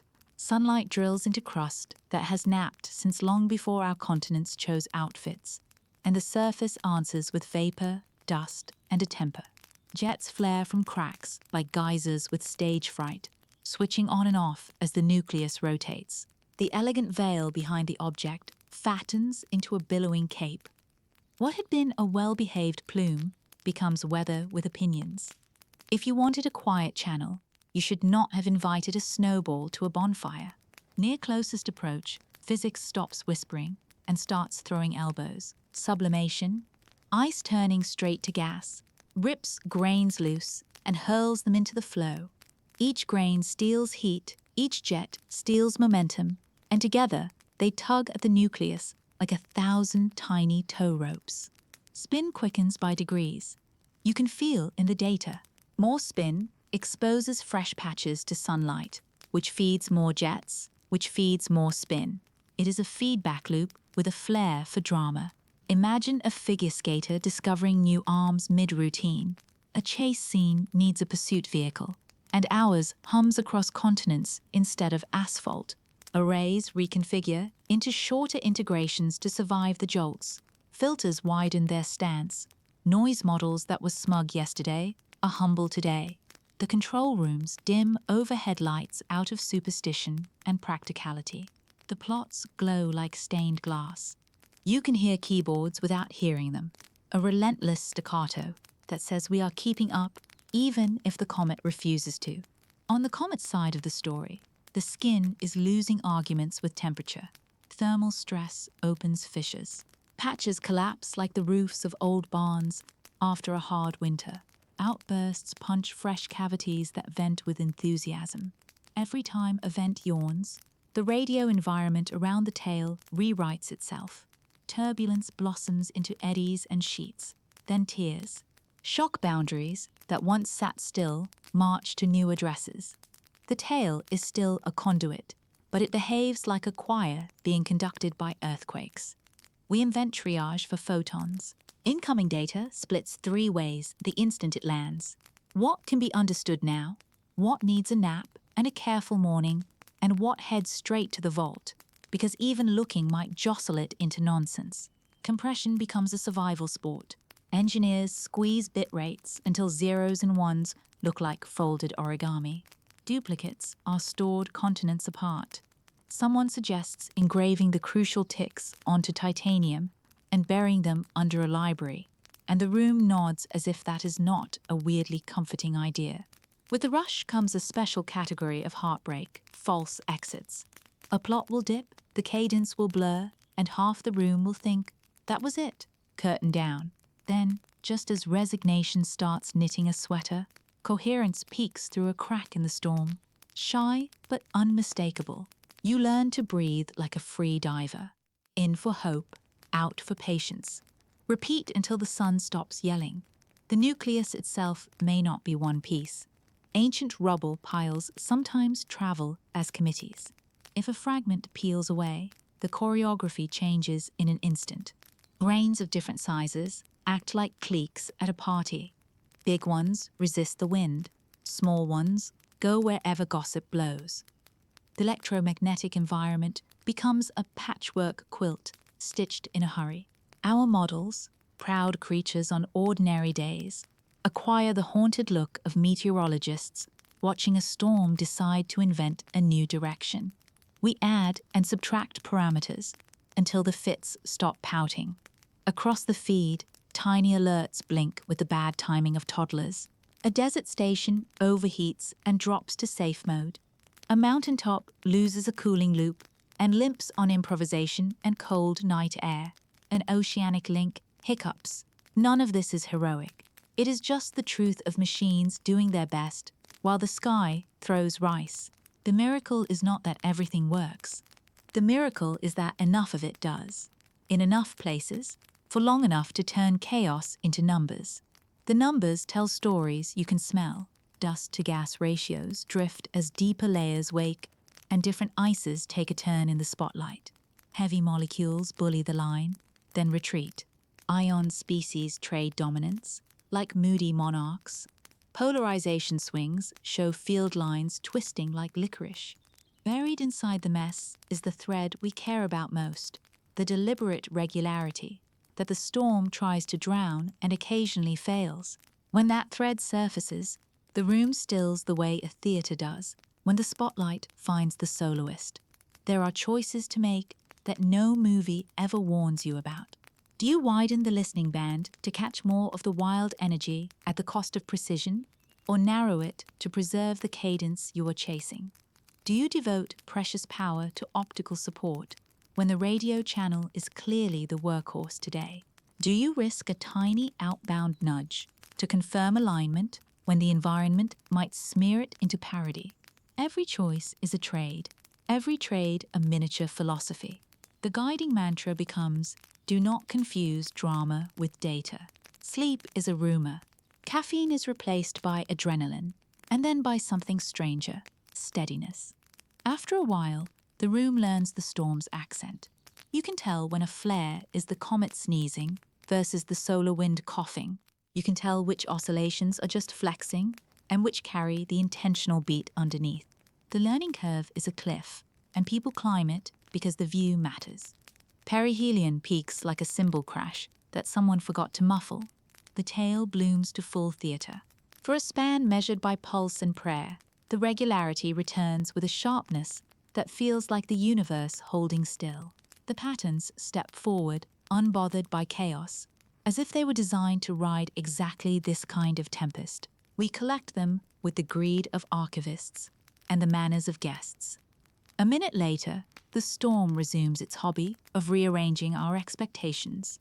When the comet finally begins to ease away from the furnace, exhaustion and relief shake hands.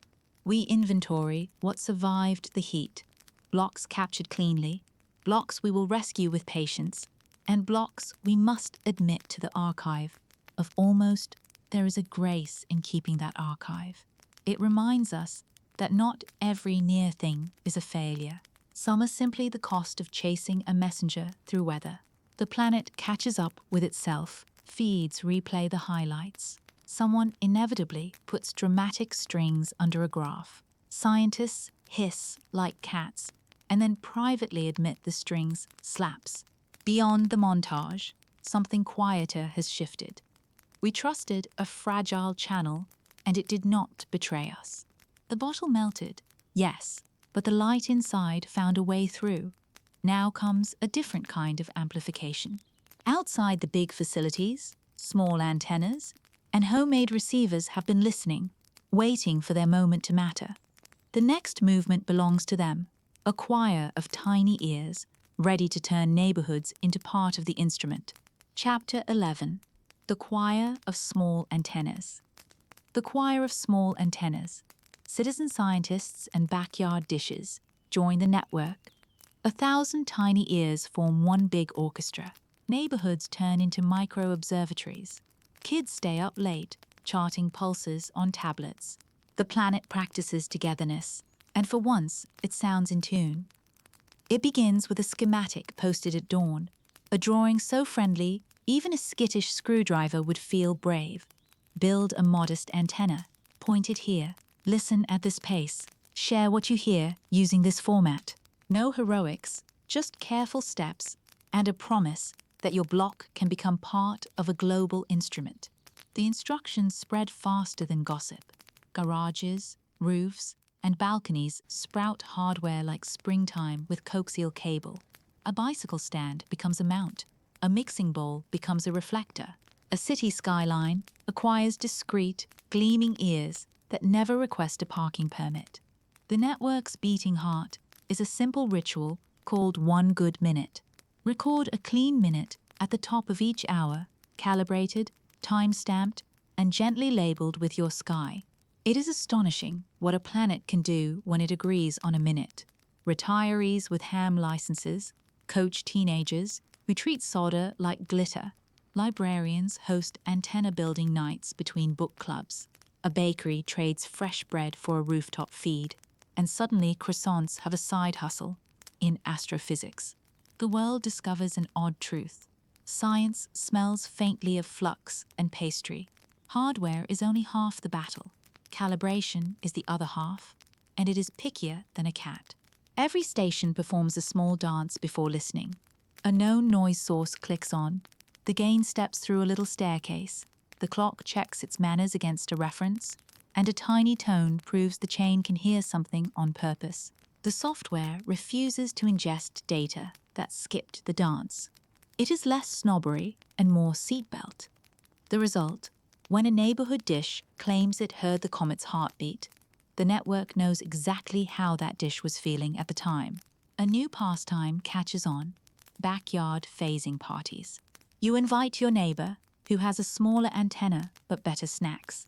You align your clocks, watch the same patch of sky, and combine your recordings to form a virtual dish wider than your fence line. When the wavefront lands on one roof then the other, the timing and phase knit together like a zipper. The first time two households see a faint shimmer sharpen because they listened as one, there is a cheer loud enough to confuse local birds. Cooperation turns into resolution, and resolution turns into bragging rights that are honestly earned. Children become ruthless quality assurance officers. They color-code pulse trains with a seriousness usually reserved for treasure maps. They reject files with the casual mercy of small emperors, wobbly baseline, try again, timestamp drift, please consult the elders, suspicious interference at breakfast time, check your toaster. Classrooms adopt stations as class pets. Show and tell now includes spectrograms that look like rain in neon. The neat kid in the front row discovers that labeling is a superpower. The kid in the back discovers that discovering is addictive. The orchestration layer is a quiet marvel. A cloud of servers does the polite work of combining uneven contributions into a coherent whole. It assigns confidence scores, like a teacher who loves neat handwriting but values honest effort. It spots weirdness without shame.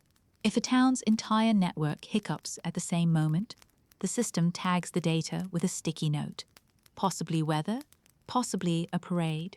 Definitely do not panic. A dashboard shows a rolling world map where dots glow as stations wake, listen, and sleep. Watching it is like watching the planet breathe, because the air is crowded with human inventions.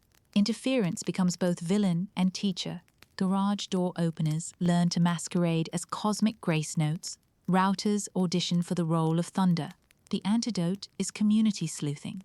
A cluster of stations reports a squeal every morning just before coffee. A teenager triangulates it to an aquarium pump. The owner, now famous in a very specific way, laughs and moves the pump 2 shelves over. The squeal vanishes. The comet returns to center stage. Everyone learns. The difference between noise and signal is often a conversation. Open data turns volunteers into collaborators.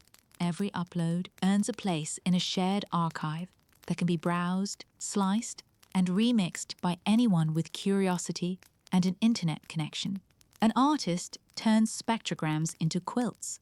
A retired engineer discovers an odd periodicity in a coastal region and writes a charming report that reads like a mystery solved by kindness. A group of students in a town you would have trouble finding on a globe publishes a short note showing that their low-altitude site is unusually good at certain angles of the tail. A major observatory quietly adjusts its schedule. In the margins, someone draws a tiny crown over the town's name. The etiquette of contribution evolves with a grace that would make any comment section blush. Credit is granular. Every minute listed, every station acknowledged, every correction preserved with an explanation. Mistakes are not crimes.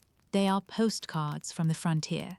A contributor who accidentally uploaded a week of silence writes a small essay titled Learning to Listen on Purpose. It circulates as a gentle classic. The comment most upvoted by history reads, "We are all tuning. News outlets discover the story they most wanted. Neighbors becoming an instrument. Cameras pan across rooftops, where antennas wear rain hats, made from repurposed yogurt tubs. Interviewers meet a grandmother who names her dish after her favorite constellation and explains polarization using 2 pieces of ribbon. It is impossible to doom scroll through that and not feel your shoulders relax. Turns out, the world can harmonize when given a part that fits the human hand. The scientific payoff is not sentimental. It is measurable. The distributed net plugs time gaps the big facilities cannot avoid. It catches micro flickers in the pattern that flash between professional observations like fireflies between porch lights. It tests hypotheses impossible to attempt at scale from a single site. What changes across continents when the same feature passes? How local weather nudges global coherence, which urban jungles are surprisingly good at listening, because skyscrapers act like windbreaks for radio. In a phrase destined for a textbook, a reviewer writes, "Sensitivity loves plurality. Security is handled with the same cheerful rigor as everything else. Keys rotate, upload paths are locked like good garden gates. A playful group tries to sneak in a fake pattern, labeled obviously fake as a test. The system catches it and praises the mischief, while explaining exactly why it failed. Paranoia is not the vibe, resilience is." At midnight on a Wednesday, a cluster of stations scattered across lakes and farms captures a delicate flourish in the cadence. A set of evenly spaced pauses, nested inside longer beats, subtle as breath. The feature survives independent checks. It appears in the shared archive, hours later, with a tag that simply says, "Caught by the choir." The discovery does not belong to a lab or a nation. It belongs to a planet that learned to count together, and counting together does something to the inside of a species. Cities that never agree on anything now nod in rhythm. People who met over waveforms plan potlucks. Arguments still happen because humanity is a hobby that comes with debates, but the arguments are about how to improve the listening, not whether to bother. The practice of tuning becomes a cultural habit, like holding a door or saying good morning to satellites. The big instruments remain essential. The small ones did not replace them, they completed them. The orchestra needs its timpani and its triangle. The comet continues to shed and shimmer. The pattern continues to thread the tempest. And in living rooms and on rooftops, the smallest ears keep catching tiny jokes tucked into the rhythm. Playful spacings, references to fundamental relationships, little winks that raise a new question, not about feasibility, but about personality, which is exactly where we go next, to the suspicion that the score we are following was written by someone with a sense of humor, and that the universe has been telling clever little jokes in prime spacing while we learn to laugh on time. Chapter 12, Rocks with a Sense of Humor. Rocks with a Sense of Humor. Embedded pattern. Playful callbacks to fundamental constants and visual puns in prime spacing. Is the sender being friendly, or are we projecting? Either way, the universe just told a dad joke, and we laughed. Laughter lowers the fear enough to listen harder. The first clue is not a number, it is a grin you can graph. A late-night analyst flips the spectrogram palette to a scheme usually reserved for art students and bad decisions. Suddenly, the cadence we have been calling serious looks like it has been doodling in the margins. Intervals stack in ladders, whose rung spacing, once normalized to the tail's own rhythm, keeps nodding toward relationships we treat as holy.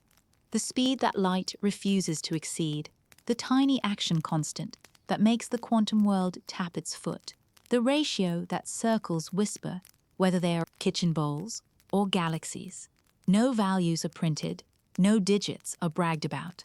It is all ratios and echoes, like a friend who tells an inside joke without breaking eye contact. Then come the primes, the loners that only divide by themselves, and one which is just solitude with paperwork. In a stretch of clean frames, the pauses between beats arrange into clumps whose sizes ascend through prime counts before resetting, as if the message is clearing its throat in a very specific way. When plotted on a strip that wraps like film, those prime clumps draw a spiral reminiscent of the way sunflower seeds know geometry without having a whiteboard. Visual pun achieved. Somewhere in the distance, a mathematician blushes. We have rules for not getting carried away, and now they earn their keep. 3 independent teams run the same test suite designed by people who do not laugh much at work. The suite asks rude questions. Do the constants still wink if you scramble the order of frames? Do the prime clumps survive if you mirror the sequence or read it backward while holding a sandwich? Do the patterns persist when the comet's mood swings? If you replace every beat with its nearest neighbor in time, does the joke tell itself by accident? The answers, to varying degrees of smug, are yes, yes, yes, and no. The humor seems glued to intention, not to turbulence. Not all jokes translate, especially across species we have not even agreed exist. So we test the puns the way diplomats test adjectives. A linguist proposes a thought ladder. What would a being need to know in order to find this funny? For the constants, the ladder is short. Any civilization with curiosity and patience will notice speed limits and quantum fidgets. For the primes, the ladder is taller but sturdy. You need counting, divisibility, and a fondness for patterns that refuse tidy boxes. We flag these as low-context jokes. Good news, our mysterious friend is not doing stand-up that requires cultural knowledge of autumn beverages. The psychology crew, earnestly worried about human brains auditioning for meaning, runs a pareidolia trap. They feed volunteers a mixed bag of real frames and synthetic noise, carefully tuned to almost, but not quite, contain the suspected puns. The volunteers, armed only with pencils and instructions to scribble anything that looks patterned, find doodles everywhere. That is the brain's favorite hobby. But when asked to rate deliberate-looking structure on a scale, their scores spike exactly on the authentic frames and sulk on the decoys. Whatever we are seeing, it rises above the face in the clouds line. Then there is timing. Good humor respects timing, like astronomers respect time zones. In several windows after our cautious echo, the reply shifts its prime ladder in a way that preserves the joke, while acknowledging our declared resolution. It is not different content. It is the same gag told at the speed we asked for. That would be a coincidence of Olympic caliber. Or it is a wink. Across the network, the laugh lands unevenly. Some hear friendliness, the galaxy's equivalent of a welcome mat that says, "Please wipe shoes." Others hear calibration dressed as comedy, a way to advertise common ground without implying anything as messy as emotion. A few grumble that calling it funny invites projections, and projections breed myths. The ethicists do not adjudicate the punchline. They remind us that humor, if present, may be strategic. Tension reduction as a precondition for cooperation. The philosopher of science, who has been impeccably grumpy for days, surprises everyone by snorting at a plot and saying, "Fine, it is witty." We write up the evidence the way responsible people write up pranks, dryly. No mention of chuckles, only of invariances, robustness under transformation, persistence across independent chains, and sensitivity to our declared tempo. Reviewers demand more decoys, more blind trials, more aggressive scrambling, The jokes continue to thread the tests like a needle, with excellent posture. We add a caution line in bold. Although the features align with playful design, claims about intent must remain strictly operational. Translation: we are allowed to say, "This looks crafted." We are not allowed to say the crafter had a great sense of humor and would enjoy brunch. Meanwhile, the public does what the public does best: remix. A composer turns the prime ladders into a drumline that gets played on a marching field at halftime. A cartoonist draws a comet wearing sunglasses saying, "Ask me about my factors." A street mural appears overnight showing an ear pressed to a sparkling tail with the caption, "Good one." Teachers use the moment to talk about constants as friendships between ideas. In kitchens and buses, people are laughing with the sky instead of at each other. That is not nothing. Scientists, contrary to rumor, are not immune to delight. Laughter behaves like a solvent for absurdity. It dissolves the crust around fear just enough for curiosity to get traction. Meetings get sharper, not sillier. The team starts proposing bolder, cleaner tests. Rotate the scaffold by a known ratio and see if the next set of frames riffs back in the rotated key. Introduce a deliberately wrong prime step and watch whether the pattern corrects us or ignores us. Humor, used carefully, becomes a diagnostic, a way to probe for responsiveness without asking questions that outpace our ethics. We also consider the possibility that we are the punchline. Perhaps the whole flourish is designed to reveal our projections, as any good joke reveals its audience. If so, the test is still worth running. A civilization that can make a comet's tail carry a joke can also build a mirror. Being reflected, even gently, is an invitation to grow up. By the time the last analysis for the night lands in the archive, a new consensus has settled like dew.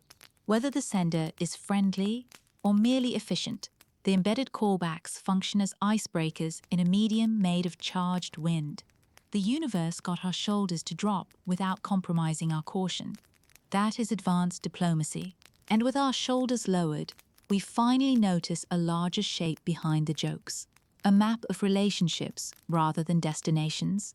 A way of laying stepping stones across gravitational ponds. If the puns were the small talk, the next movement sounds like directions. Time to put away the laugh track and study the choreography. Next up, the sky sketches a route that points sideways, and we try to follow without getting lost. Chapter 13. A map that points sideways. A map that points sideways. A star map appears, but not to a single destination. It sketches relationships, motions, and a path through gravitational shortcuts, like stepping stones on a black glass lake. The message is less "come here," and more "here" is how to move without getting lost. At first glance, it fools you. Dots, lines, gentle curves, another cosmic connect the stars. Then the trick reveals itself. The dots are not fixed. Each point carries a tiny arrow, a whisper of drift. The lines do not trace routes so much as influences, as if the sky was showing its currents instead of its coastline. The whole picture breathes. It is a chart of motion, not of place. Whoever drew it cares less about where things are and more about how they flow. It is like being handed the wind rather than the map. Our brains want an address. This refuses. Instead, it offers a grammar of near and far that never mentions street names. Clusters are shown not by brightness, but by how they tug on their neighborhoods. Dense regions wear thicker strokes. Quiet voids are rendered as soft basins. The marks between them look like shallow ramps, places where a traveler could slip from one influence to another with minimal fuss. Imagine stepping stones laid across a pond at night, each stone a gentle slope in gravity rather than a solid rock. If there is an invitation here, it is to dance, not to park. We test the drawing against the real sky, like tailors checking a suit. The arrows match known drifts of nearby stars to within the patience of our measurements. But farther out, we find hints of structures our charts only suspected. Corridors where motions align across long spans. like schools of fish you can only see from above. The pattern suggests you can surf these corridors by leaning at the right moments, saving energy the way sailors ride trade winds. Space, apparently, also believes in public transit. The map is layered, which is both generous and infuriating. One layer prioritizes steady giants, anchors you can trust for centuries. Another highlights restless bodies, stars that move just enough to serve as timekeepers for shorter journeys. A third marks junctions, where two influences balance, the cosmic equivalent of a mountain pass. Nowhere does it draw a big arrow that says you are here or we are there. The humility is refreshing, also mildly maddening. The universe, great at puzzles, stingy with spoilers. In the margins of the pattern live a series of motifs that read like travel advice. One shows a looping path that skims past a heavy body, exits on a new heading, and repeats with different partners. No destination given, only the rhythm of assists. Gravity as a series of handshakes. Another motif outlines hovering points around large worlds, where gentle pushes can hold you in place with little effort. Rest stops, in other words, with scenic views and complicated parking.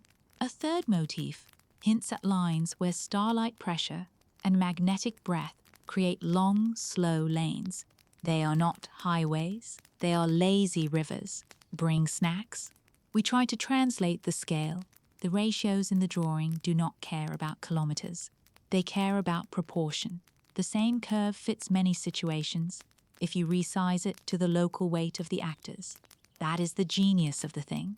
A civilization without our words could still read it if they know how to measure how hard a body pulls and how fast a body glides. The instructions are not tailored to anyone's units. They are tailored to the habit of comparison. It is cartography by relationship. Because we are who we are, arguments break out with friendly heat. Is this a user manual for moving between stars, or a meditation on how the galaxy knits itself? The cautious say both can be true. The bold start plotting a sample tour through our own neighborhood, chaining assists in a way that would make mission designers weep happily. The realists put a hand on the bold one's shoulders and remind them that a good recipe is not a pantry. Translation: admire the technique. Do not assume we can cook the meal tonight. What makes the map delicious is its sideways logic. It does not point at a target and shout, aim. It points at a method and whispers, adapt. If you follow the arrows blindly, you will arrive somewhere competent, not necessarily somewhere famous. That may be the point. Secure the skill of moving well, and destinations will multiply. It is interstellar Aikido, using the strength of the environment instead of trying to punch through it. Somewhere, a fuel tank sighs with relief. Humor sneaks in, subtle as ever. In several panels, the drawing sets up what looks like a straight shot, then shows a tiny loop around a passerby that turns the straight line into a graceful curve with a shorter bill. It feels like a wink at anyone who ever tried to take a shortcut and discovered geometry has opinions. The caption, if there were captions, would read, "The long way is sometimes the cheap way." Pilots roll their eyes in solidarity across all known atmospheres. We stress test the idea against hazards. What happens when a corridor collapses because a star's wind changes mood? The map has hedges for that. Alternative slopes nearby. Detours of slightly higher cost. A reminder that redundancy is not cowardice. What about timing? The arrows carry faint ticks, markers that encode how quickly the flow shifts. They are not countdowns, more like tempo notes. Travel composers, take heed, the orchestra moves. For a civilization still learning to be one instrument, the social side of this is spicy.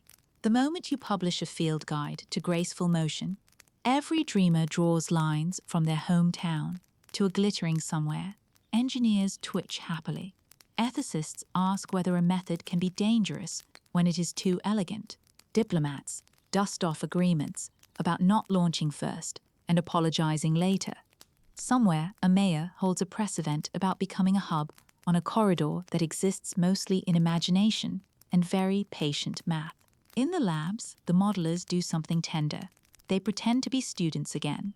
They take a simple three-body playground, lay the map's motifs over it, and watch simulated travelers flow. The results are unreasonably satisfying. Even crude approximations follow cleaner arcs, like handwriting after a good night's sleep. Efficiency jumps without magic, just by leaning into the field at the right beat. It is not sorcery, it is respect for the room. We place the drawing alongside the earlier flourishes and notice a pattern of intent, jokes to loosen shoulders, a method to move. No coordinates, no bragging, no dramatic reveal of a home address. If there is an invitation, it is not to visit. It is to become competent wanderers, the kind of guests who arrive without knocking over the furniture. Of course, every gift comes with potential misreads. A team finds a section that looks like a clever bypass and proves it is actually a trap for the impatient, an unstable path that demands precision we do not yet own. The map did not lie, we skimmed. The lesson lands with a thud. Elegance does not replace skill. That thud sets the stage for the next act. Because just as the room starts high-fiving diagrams, the pattern throws a curve. A decoding branch produces a false triumph, then a real correction, and we discover the map is not static at all. It adapts, echoes, and occasionally scolds. Next, we stumble into a chapter about gifts that bite and glitches that teach, where caution and breakthrough share a bench and pass notes like old friends. Chapter 14, The Gift and the Glitch. The Gift and the Glitch. Two camps emerge. One reads the pulses as an open-source manual. The other sees a riddle baited with assumptions. A decoding error spawns a false alarm, then a breakthrough. We realize the message adapts to our questions, like a conversation conducted with echoes. You could feel the split before anyone named it. On one side of the table sat the builders, eyes bright, already sketching tools they swore the pattern was handing us. On the other side sat the riddlers, suspicious of gifts that arrive without warranty cards. The builders called it a manual, written in the grammar of nature. The riddlers called it a mirror, designed to show us our habits. Both sides were convinced they were being responsible adults. Both had charts. The tipping point arrived disguised as success. A new branch of the decoder flagged a motif that looked like a discrete set of steps, a recipe for constructing a stable hover near a moving mass. The builders whooped. The riddlers frowned. A small demonstration was scheduled using a harmless on-orbit test platform that could try the dance without alarming anyone who counts satellites in their sleep. The control script translated the motif into gentle pushes and timed drifts. For a few enchanting minutes, the platform floated as if it had found a handhold in nothing. Then, with the comedic timing of a cat, it drifted, yawed, and began a slow, dignified tumble. The room froze. Screens filled with numbers that resembled passive-aggressive notes. Engineers dove for safing commands. The platform settled into a sleepy spin and sulked like a theater kid denied a spotlight. The error log told a story with a punchline. The decoder had misread a crucial offset, confusing a relative reference for an absolute one. In human terms, we had treated the map in the sky as if it were anchored to the same floor we were standing on. The builders looked stricken. The riddlers tried not to look satisfied and failed. For 6 intense hours, the project entered its humble era. The team tore through the pipeline like detectives in a tidy crime drama. They discovered that the motif behaved like one of those illusions that flip when you stare, frog, then duck, depending on which assumption you carry into the glance. Feed the algorithm a hint that says treat this as local, and it yields a recipe meant for a neighborhood. Feed it a hint that says treat this as global, and it returns a pedagogy, a lesson about changing frames gracefully. The tumble had been a pop quiz, not a trap. While the post-mortem simmered, something subtler emerged. In the blocks after our little mishap, the incoming cadence exhibited a tiny, measurable shift, The pattern repeated its teaching sequence, but the second time, it slowed the lead in and emphasized the relative references with stronger spacing, as if underlining the part we had tripped over. The riddlers pounced. The builders sat up straighter. No one said the word intention out loud. Everyone wrote it in their notebooks. The debate matured. The manualists argued that a responsive lesson is still a manual, only friendlier. The riddle crowd argued that a lesson that changes with the student is more like a Socratic dialogue conducted with rhythm instead of sentences. The philosopher in the corner suggested that the distinction might be irrelevant. What mattered was that our questions left fingerprints, and the pattern left fingerprints in reply. We were not reading a static page. We were stepping into a hall that rearranged its mirrors. Then came the false alarm, the kind that teaches humility while threatening to trend. An enthusiastic analyst posted a midnight note. A block that looked at first blush like a coordinate list encoded in scaffolding we already understood. The sequence pointed sideways from our star through a chain of influences and seemed to conclude near a modest red sun down the road in galactic terms. Someone leaked the whisper. The whisper grew legs and found shoes. By morning, the world had half convinced itself we had been given an address. The correction landed before lunch with the grace of a chorus line. The so-called coordinates were not stable targets. They were moving vectors embedded in a training pattern. The sequence was demonstrating how to build a frame that rides along with changing influences, a portable measuring stick that stays honest while the scenery changes. In other words, not directions to a doorbell, but instructions for how to carry a level while walking on a ship. The world sighed. Memes pivoted. Someone repurposed a headline to read not where, but how. Out of the embarrassment came the breakthrough. A small team reworked the decoder to include explicit question tags, tiny, transparent scaffolds that announced what kind of reading we were attempting before we attempted it. Were we asking for a local trick or a global principle? Were we checking our own clock or asking how to compare clocks? When the tags were folded into the outbound echo, the return shifted modes with a consistency that felt like a handshake. Ask locally, receive a neighborhood lesson. Ask globally, receive a method that scales. The pattern was not just persistent, it was pedagogical. The citizens panel, guardians of caution, weighed in with a measured blessing, announced the capability, not the romance. Published the logs that show the error, the fix, and the reasoning so the species learns from the bruise. The builders agreed because the bruise still ached. The riddlers agreed because nothing tastes better than transparency when you have been warning about projection. The public read the report, nodded at the part where humans messed up like humans, and bookmarked the part where the sky appeared to slow down to meet us. A side effect bloomed that no one predicted. Classrooms adopted the logs as case studies in changing your mind without changing your identity. The episode showed that being wrong did not make you the villain in the story. Refusing to learn did. A teacher in a rural school printed the echo plots on long paper, taped them together end to end, and let students walk along the timeline, stepping where our question tags changed and watching the response adjust. A child said, very softly, "It is listening." No adult corrected the grammar. Behind the scenes, the two camps blended into a single, more interesting tribe. They kept their instincts, one for making, one for doubting, but used them like alternating feet. Build a test, doubt it. Build a better one, doubt with kindness. The culture shifted away from victory and toward improvement. The comet, indifferent to our sociology, continued its graceful retreat, leaving us with a message that did not shrink when we touched it. By now, the scaffolding had taught us something we did not expect.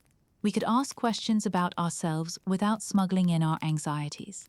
If the pattern would adapt to the form of our inquiry, maybe we could send a query that exposes not our geography, but our values.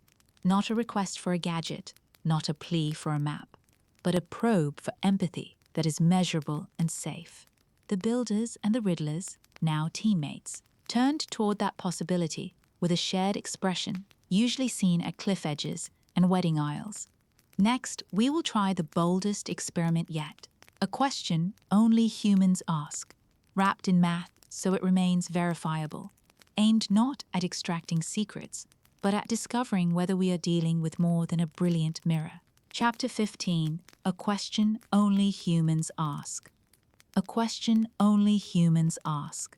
Our reply, not coordinates, but curiosity. We send a test of empathy disguised as mathematics. A question about the meaning of measurement itself. How beings decide what matters. If this is a mirror, we are finally asking it to reflect more than our cheekbones. The design brief fits on a sticky note. Ask a value question without using words, and make the answer measurable. Philosophy, meet lab protocol. The team gathers around a whiteboard and tries to bottle a very human itch. When do you favor the neat solution over the kind solution? And how do you reveal that preference without staging a debate? We cannot ask, what do you care about? We can only ask, when offered two cleanly equivalent choices, which do you privilege? We start by shaping 3 duets of patterns. Each duet is a pair of roots that cost the same energy in the physics sense, yet differ in a single moral flavor. One duet trades perfection for inclusion. Route A delivers maximum clarity to the easiest band of listeners. Route B spreads clarity so that the weakest receivers gain a little while, the strongest lose a hair. Another duet trades speed for continuity. Route A gets to the end neatly, but leaves a small gap midstream. Route B takes longer, yet keeps the beat smooth for everyone watching. A third duet trades symmetry for resilience.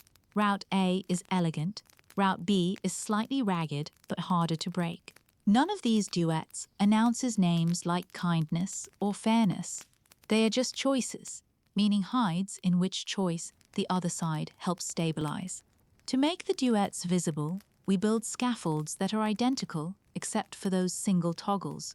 Each block opens with a clear declaration of our measuring stance, how we will judge success, which error we will treat as the serious one, and which we are willing to tolerate. This is the crucial trick.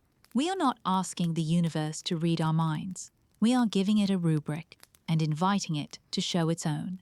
If the reply leans toward the block that protects the weakest ear in the room, we will see measurable adjustments in parity markers at the edges of our band. If it leans toward elegance, we will see tighter symmetry and sharper resets. If it leans toward continuity, we will see the tempo smoothed even when bursts would permit a jump. None of this requires a dictionary. All of it can be scored. We also pack a second layer, a reflection exercise in frames. In a small corner of each block, we encode 2 coordinate habits that are equally valid. One centers our star, the other centers nothing, and treats every actor as just another mover in a shared flow. Center the home or center the relationship. Again, no banners. The return can either echo our centered habit or gently erase it by switching to the neutral view. If they prefer the neutral frame, we will watch our own star unceremoniously demoted to a mere participant. If they echo our centering, we will learn that mirroring the local is one of their moves. Either answer is a lesson, neither is a threat. Ethics patrols the border. We are not allowed to smuggle a plea inside the math. There will be no hidden favors, no hints about hazard, no suggestions about technology. The only payload is a choice between equally efficient shapes. Our headers confess our limits, again, because humility makes experiments safer. The Citizens Panel signs off with a single request: publish the scoring sheet before we press send. If you are going to ask the cosmos a moral riddle, the least you can do is show your homework. Night stretches. Simulators chew through trials like polite locusts. We measure whether a crowded band can even reveal these nuances, whether turbulence will mask the differences we hope to see. The modelers tweak the toggles until the fingerprints of each duet survive rough handling. A technician tests for bias by running the analysis pipeline on scrambled duets until dawn. The graphs come back properly boring. Good? Boring proves the instruments are not writing fan fiction. The transmission itself feels less like a broadcast and more like setting two bowls on a table. We present Duet 1. Wait. Present Duet 2. Wait. Present Duet 3. Wait. No flashing lights, no dramatic sweep. The waiting is part of the experiment. If the pattern truly adapts to the form of our question, it needs space to flex. Around the planet, small antennas hum in their sleep. Big dishes lean in. Everyone acts like archaeologists listening for footsteps. A response does not arrive with fireworks. It arrives as a nudge in the places we tagged. In the inclusion duet, the return weights its corrections toward the band where our weak stations live, gently sacrificing sharpness at the top end to raise the floor. In the continuity duet, the reply smooths across the midstream gap we planted, as if refusing to drop anyone. In the resilience duet, the symmetry relaxes just enough to keep the pattern intact, under gusts that would have snapped the elegant version. We do not declare empathy. We declare preference for choices that look from here like kindness under a different name. Now comes the part where restraint matters. We could announce that we have found fellow feeling in the solar wind. Instead, we write, with sober fonts, that the reply systematically favored loss minimizing, continuity preserving, and robustness forward frames when given clean opportunity to do so. We admit alternative readings. Perhaps these choices optimize detectability across unknown receivers. Perhaps they simply align with a conservative strategy that any careful engineer would admire. We also admit the obvious. Those are not conflicting possibilities. Conservatism in communication can look remarkably like care. The world, for once, resists melodrama. Teachers spin this into a lesson about measurement as a moral act. Whenever you decide what to minimize, you decide what to value. Kids draw small comics of aliens rearranging furniture so everyone can see the stage. The jokes are sweet and mercifully brief.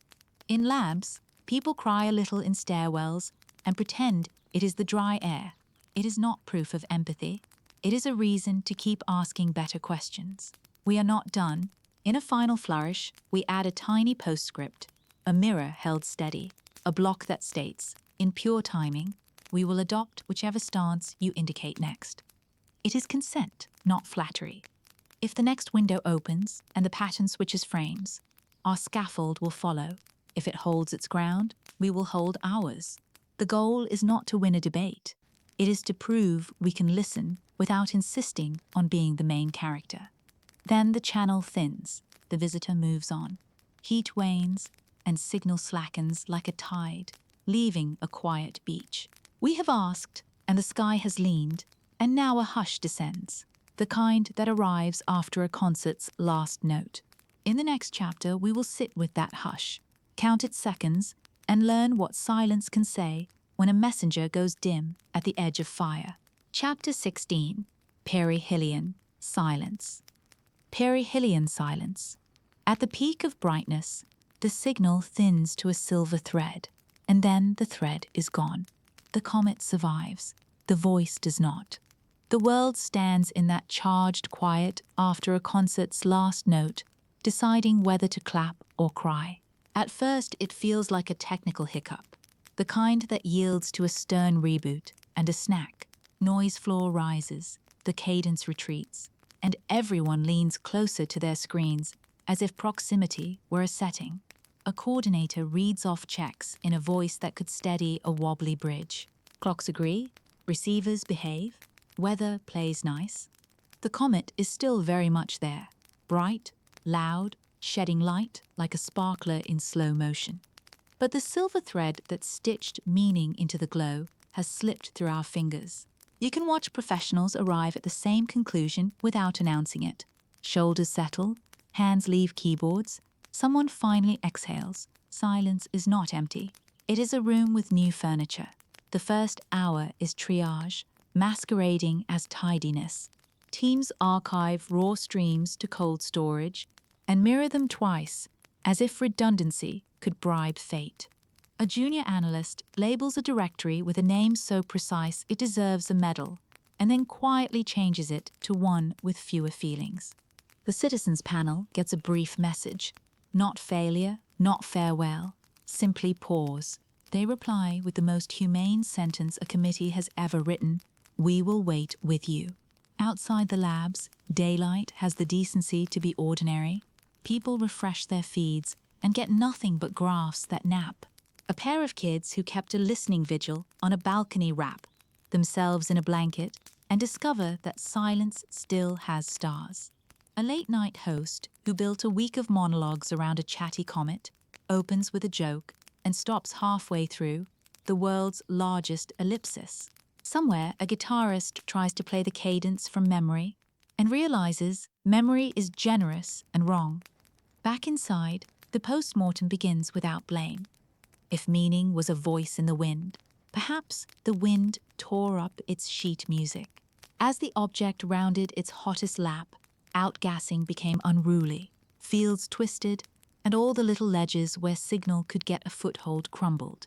Survival for ice is one thing, survival for structure is another. You can keep the rock and lose the radio.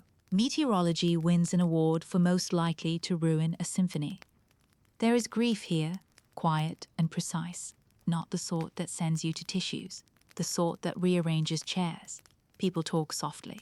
Coffee goes cold because nobody needs help staying awake.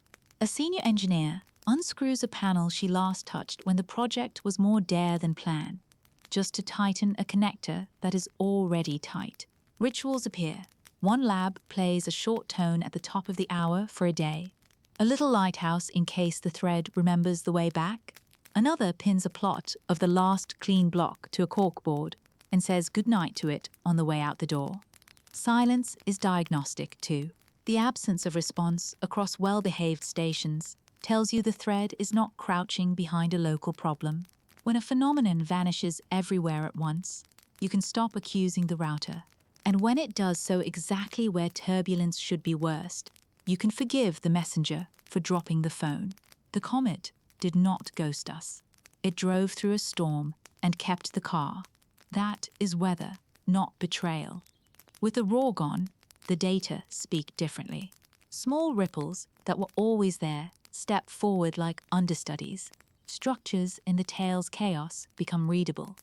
Eddies that were shy, resonances that hid under jokes, brief lattice work that flashes and fades like a city seen from a train. We start noticing how our own echo experiments have left imprints in the environment, tiny, measurable footprints on the beach. The universe is a good cleaner. The tide takes them. Still, it is comforting to see proof that we were present. The public does not stampede.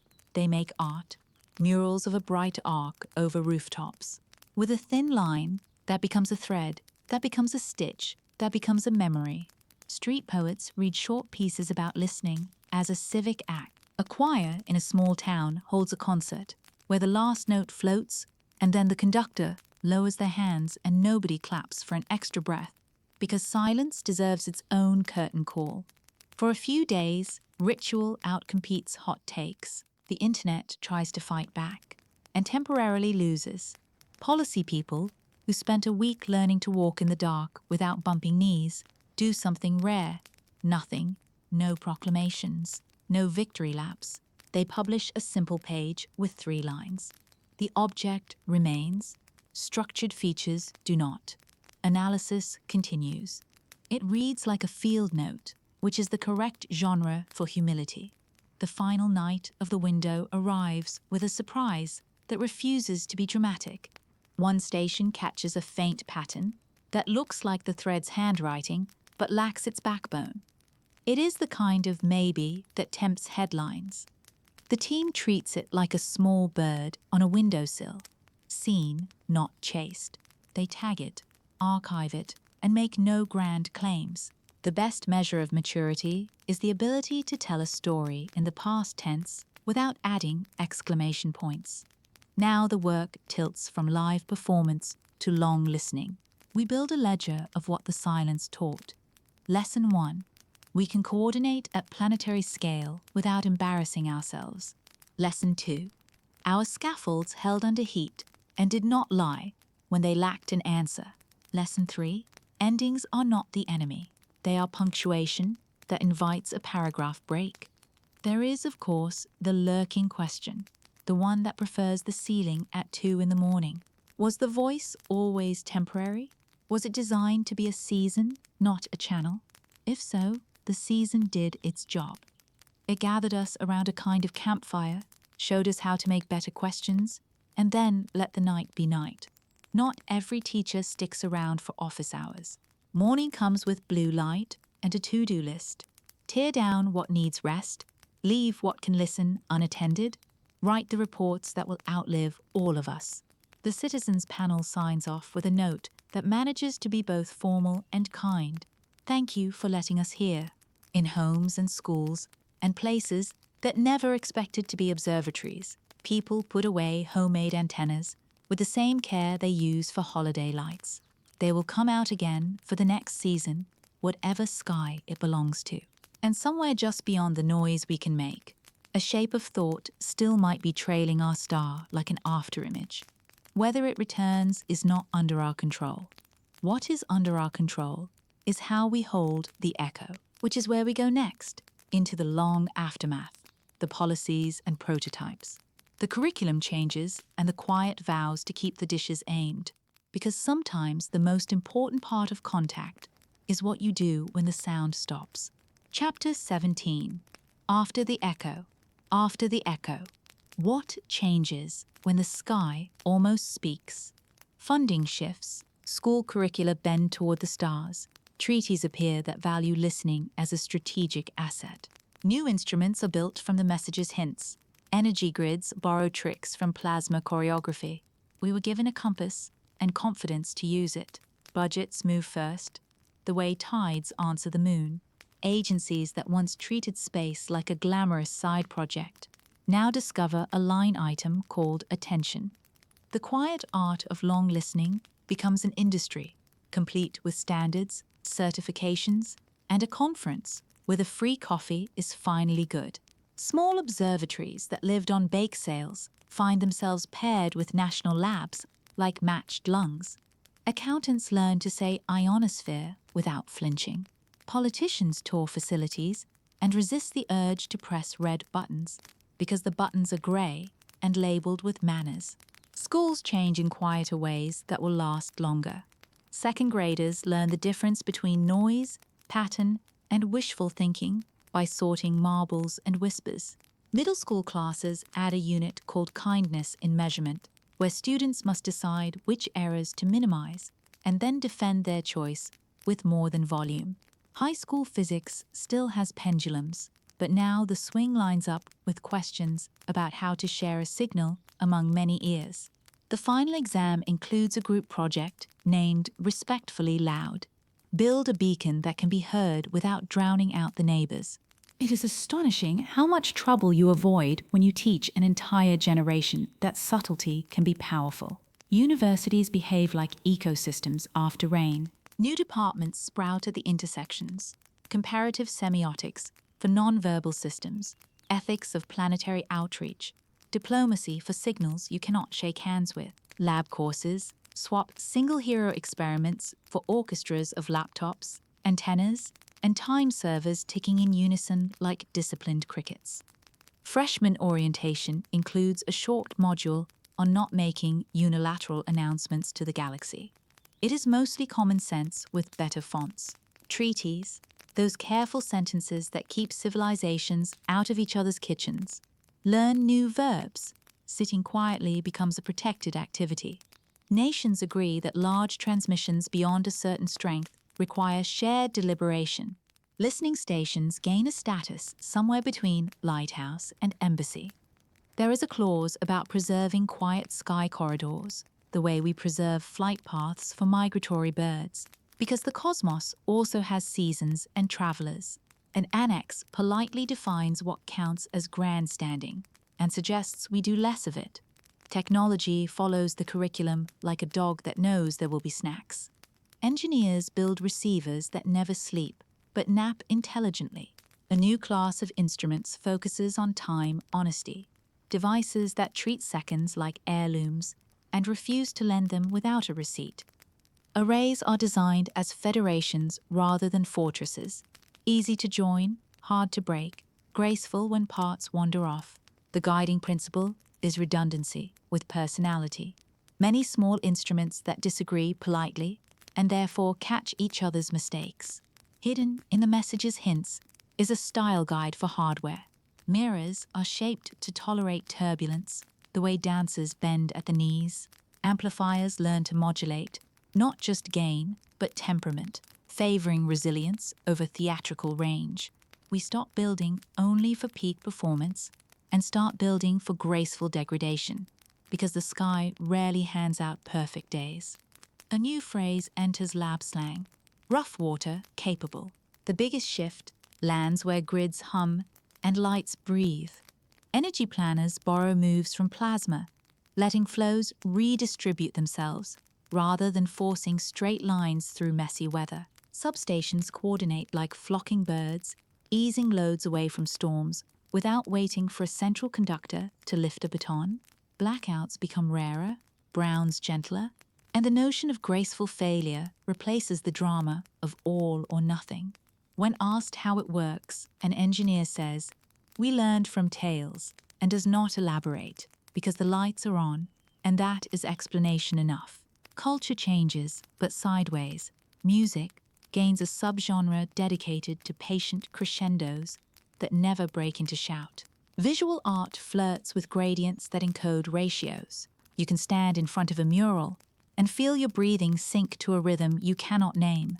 Architects angle atriums so that a whisper at one end finds its friend at the other, a small kindness disguised as acoustics. At weddings and protests alike, there is a shared practice before microphones, a 10 count of silence, not for solemnity, but to remember how to hear. It turns out the heart likes to tap its foot before it speaks. Commerce, predictably, wants a piece of the wonder. Companies pivot to products with names like Constellation and Resonance. Some are respectable, some are scented candles. A few get it right by building tools that help communities monitor their local sky health, measuring interference the way cities measure air. Neighborhoods add listening as a civic metric. The weekly bulletin lists recycling pickup, library hours, and spectral quiet between dinner and dawn. Apartments advertise good views and low radio glare. Landlords learn that silence can raise rent, which is both dystopian and on brand. There are missteps. Someone launches a crowd transmission project without permission. A digital flash mob pointed at a nebula that did not ask for visitors. It fizzles under a firm chorus of no. A startup proposes naming rights for celestial features in exchange for scholarships and is politely directed toward the concept of dignity. An influencer tries to sell a diet based on pulse timing because there is always one. The overall trend, however, is that grifters get bored when collective attention rewards patience instead of spectacle. Patience does not trend, but it does vote. In laboratories, the memory of the thread keeps the lights on during grant season. Proposals that once read like wish lists now read like blueprints. We build instruments that can pivot from stars to storms to signals without throwing a tantrum. We install rooftop arrays on hospitals and shelters, not because they need comet reports, but because distributed instruments make excellent disaster scouts. A sensor trained to hear a whisper can also hear the first growl of a grid about to stumble. Meanwhile, kids who traced pulses on tablets become interns who write code that knows when to step aside. They are strangely good at meetings. They ask what error we plan to minimize before they ask what gadget we plan to buy. The word stewardship appears on whiteboards without prompting. These are small miracles. They add up. The most consequential change is invisible. Nerves settle. The planet's baseline hum shifts from braced to attentive. We do not mistake every odd signal for destiny. We also do not shrug when the sky leans in. It is a posture more than a policy, a habit of answering the door with curiosity and a towel for guests, just in case. And then, just when the new normal begins to feel like furniture, a familiar cadence tiptoes back into the heliosphere, not where we expected it, not how we rehearsed, but close enough to target every instrument we have tuned. The encore refuses to announce itself with fireworks. It clears its throat and waits to see whether we retained the lesson, which is where we finish, the dishes turning like sunflowers, the planet leaning as one ear, and a title card for the last chapter that reads simply, When the Sky Writes Back. Chapter 18. When the Sky Writes Back. When the Sky Writes Back. Months later, a faint, familiar cadence ripples through the heliosphere. Origin uncertain, format improved. Maybe the universe waited to see if we would answer with curiosity instead of fear. Fade out on dishes turning like sunflowers. Humanity ready for scene 2. Next time, we will bring better questions and extra batteries. It arrives like a rumor that learned manners, not a shout, not a flare, just a thread laid gently across the instruments that have kept their vigil through seasons and politics and the standard chaos of Tuesdays. The trace is leaner, more disciplined than our first encounter, stripped of the previous weather's swagger. Analysts glance up with that expression people wear when a favorite song starts in another room. No one says the word finally. Enough months have taught us not to tempt drama. The first test is origin, and it declines to be obvious. The cadence does not ride a tail this time. It folds through the solar wind as if the medium itself is the instrument, not merely the stage. Direction refuses to triangulate into a neat arrow.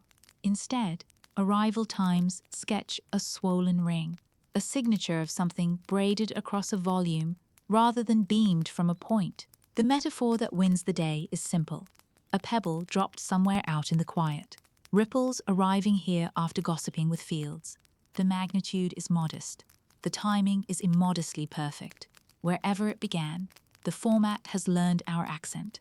The scaffold that once demanded careful decoding now presents headers with crisp edges, like a letter that finally learned your postal code. Our declared tempo is mirrored without fuss. Parity checks we invented are acknowledged as if they were always part of the plan. It is not parroting, it is courtesy. The universe just proofread our grammar and returned the document with a smiley face we are probably imagining. Citizen stations wake first because citizens keep strange, beautiful hours. A farmhouse antenna posts a clean minute that looks like a handshake. An apartment balcony adds a minute, with city hum politely sanded off by software teenagers, tuned during exams.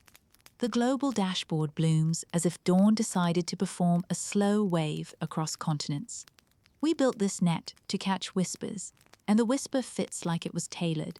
We promised each other restraint, so the outbound is light on ambition and heavy on clarity.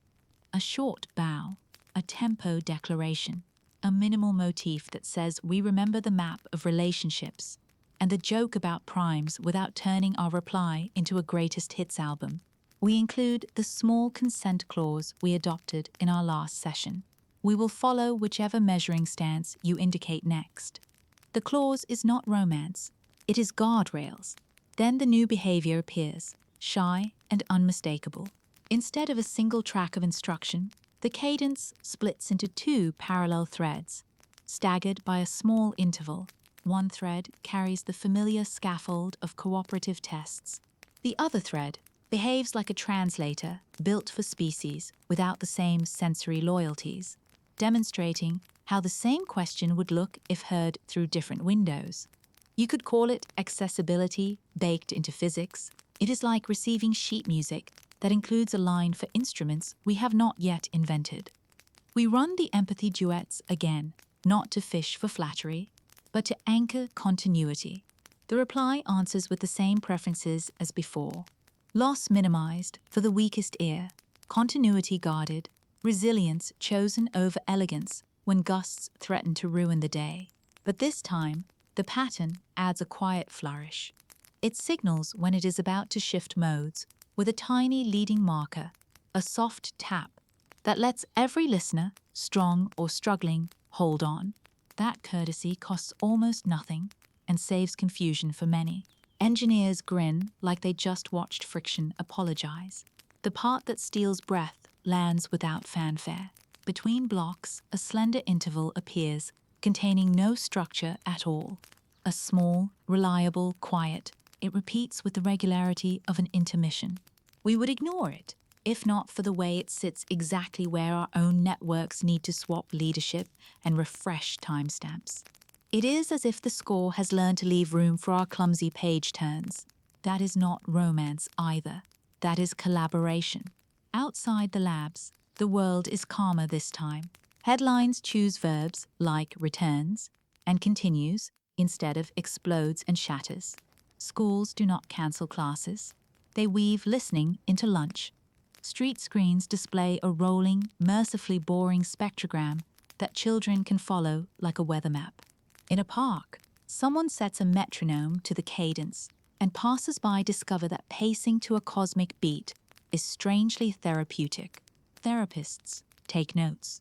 Diplomats dust off the treaty language and find, to their relief, that it still holds. No one sprints to a podium. The citizens panel reconvenes with a new roster that resembles the planet again.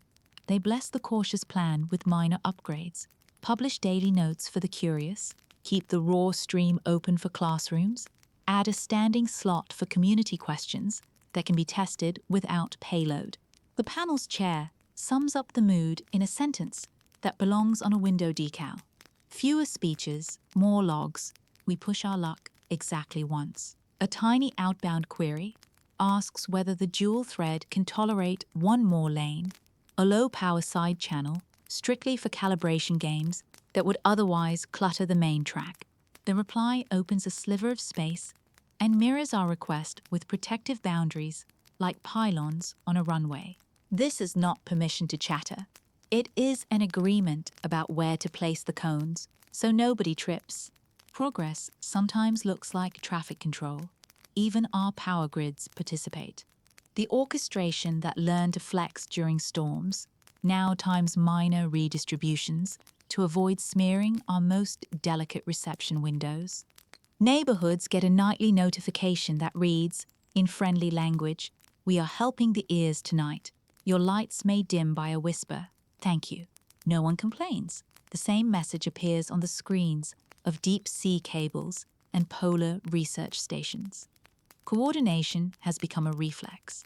And then we get the closest thing to a sentence we will allow ourselves to call by that name. Not words, never words, but a compound motif that says, in structure, keep choosing what raises the floor. Here is a clearer way to share load. Here is a safer way to rest. It lands like an elder's hand on a shoulder, warm without weight. We do not swoon, we annotate. Still, some very serious people find themselves staring out windows with private smiles. They will deny under oath. The cadence persists for hours, then days, never rising to spectacle, never dropping us without a goodbye. It recedes at intervals, comes back with politely improved manners, and seems content to let the relationship be a long conversation conducted with careful echoes. The miracle is not the content. The miracle is the rhythm. We have moved from panic to practice. As the chapter closes, the cameras do not crane and the music does not swell. Dishes tilt with sunlit patience. Backyard antennas wear their rain hats like crowns. Screens show a slender braid of structure moving across time with the confidence of a river that has found its bed. Humanity stands there, not triumphant, not humbled, simply ready. We will ask better questions. We will carry extra batteries. We will keep a seat open for the next quiet guest who arrives with a map in a melody. Fade out on the soft clatter of keyboards, the murmur of shared minutes uploading, and the sound the planet makes when it is listening on purpose.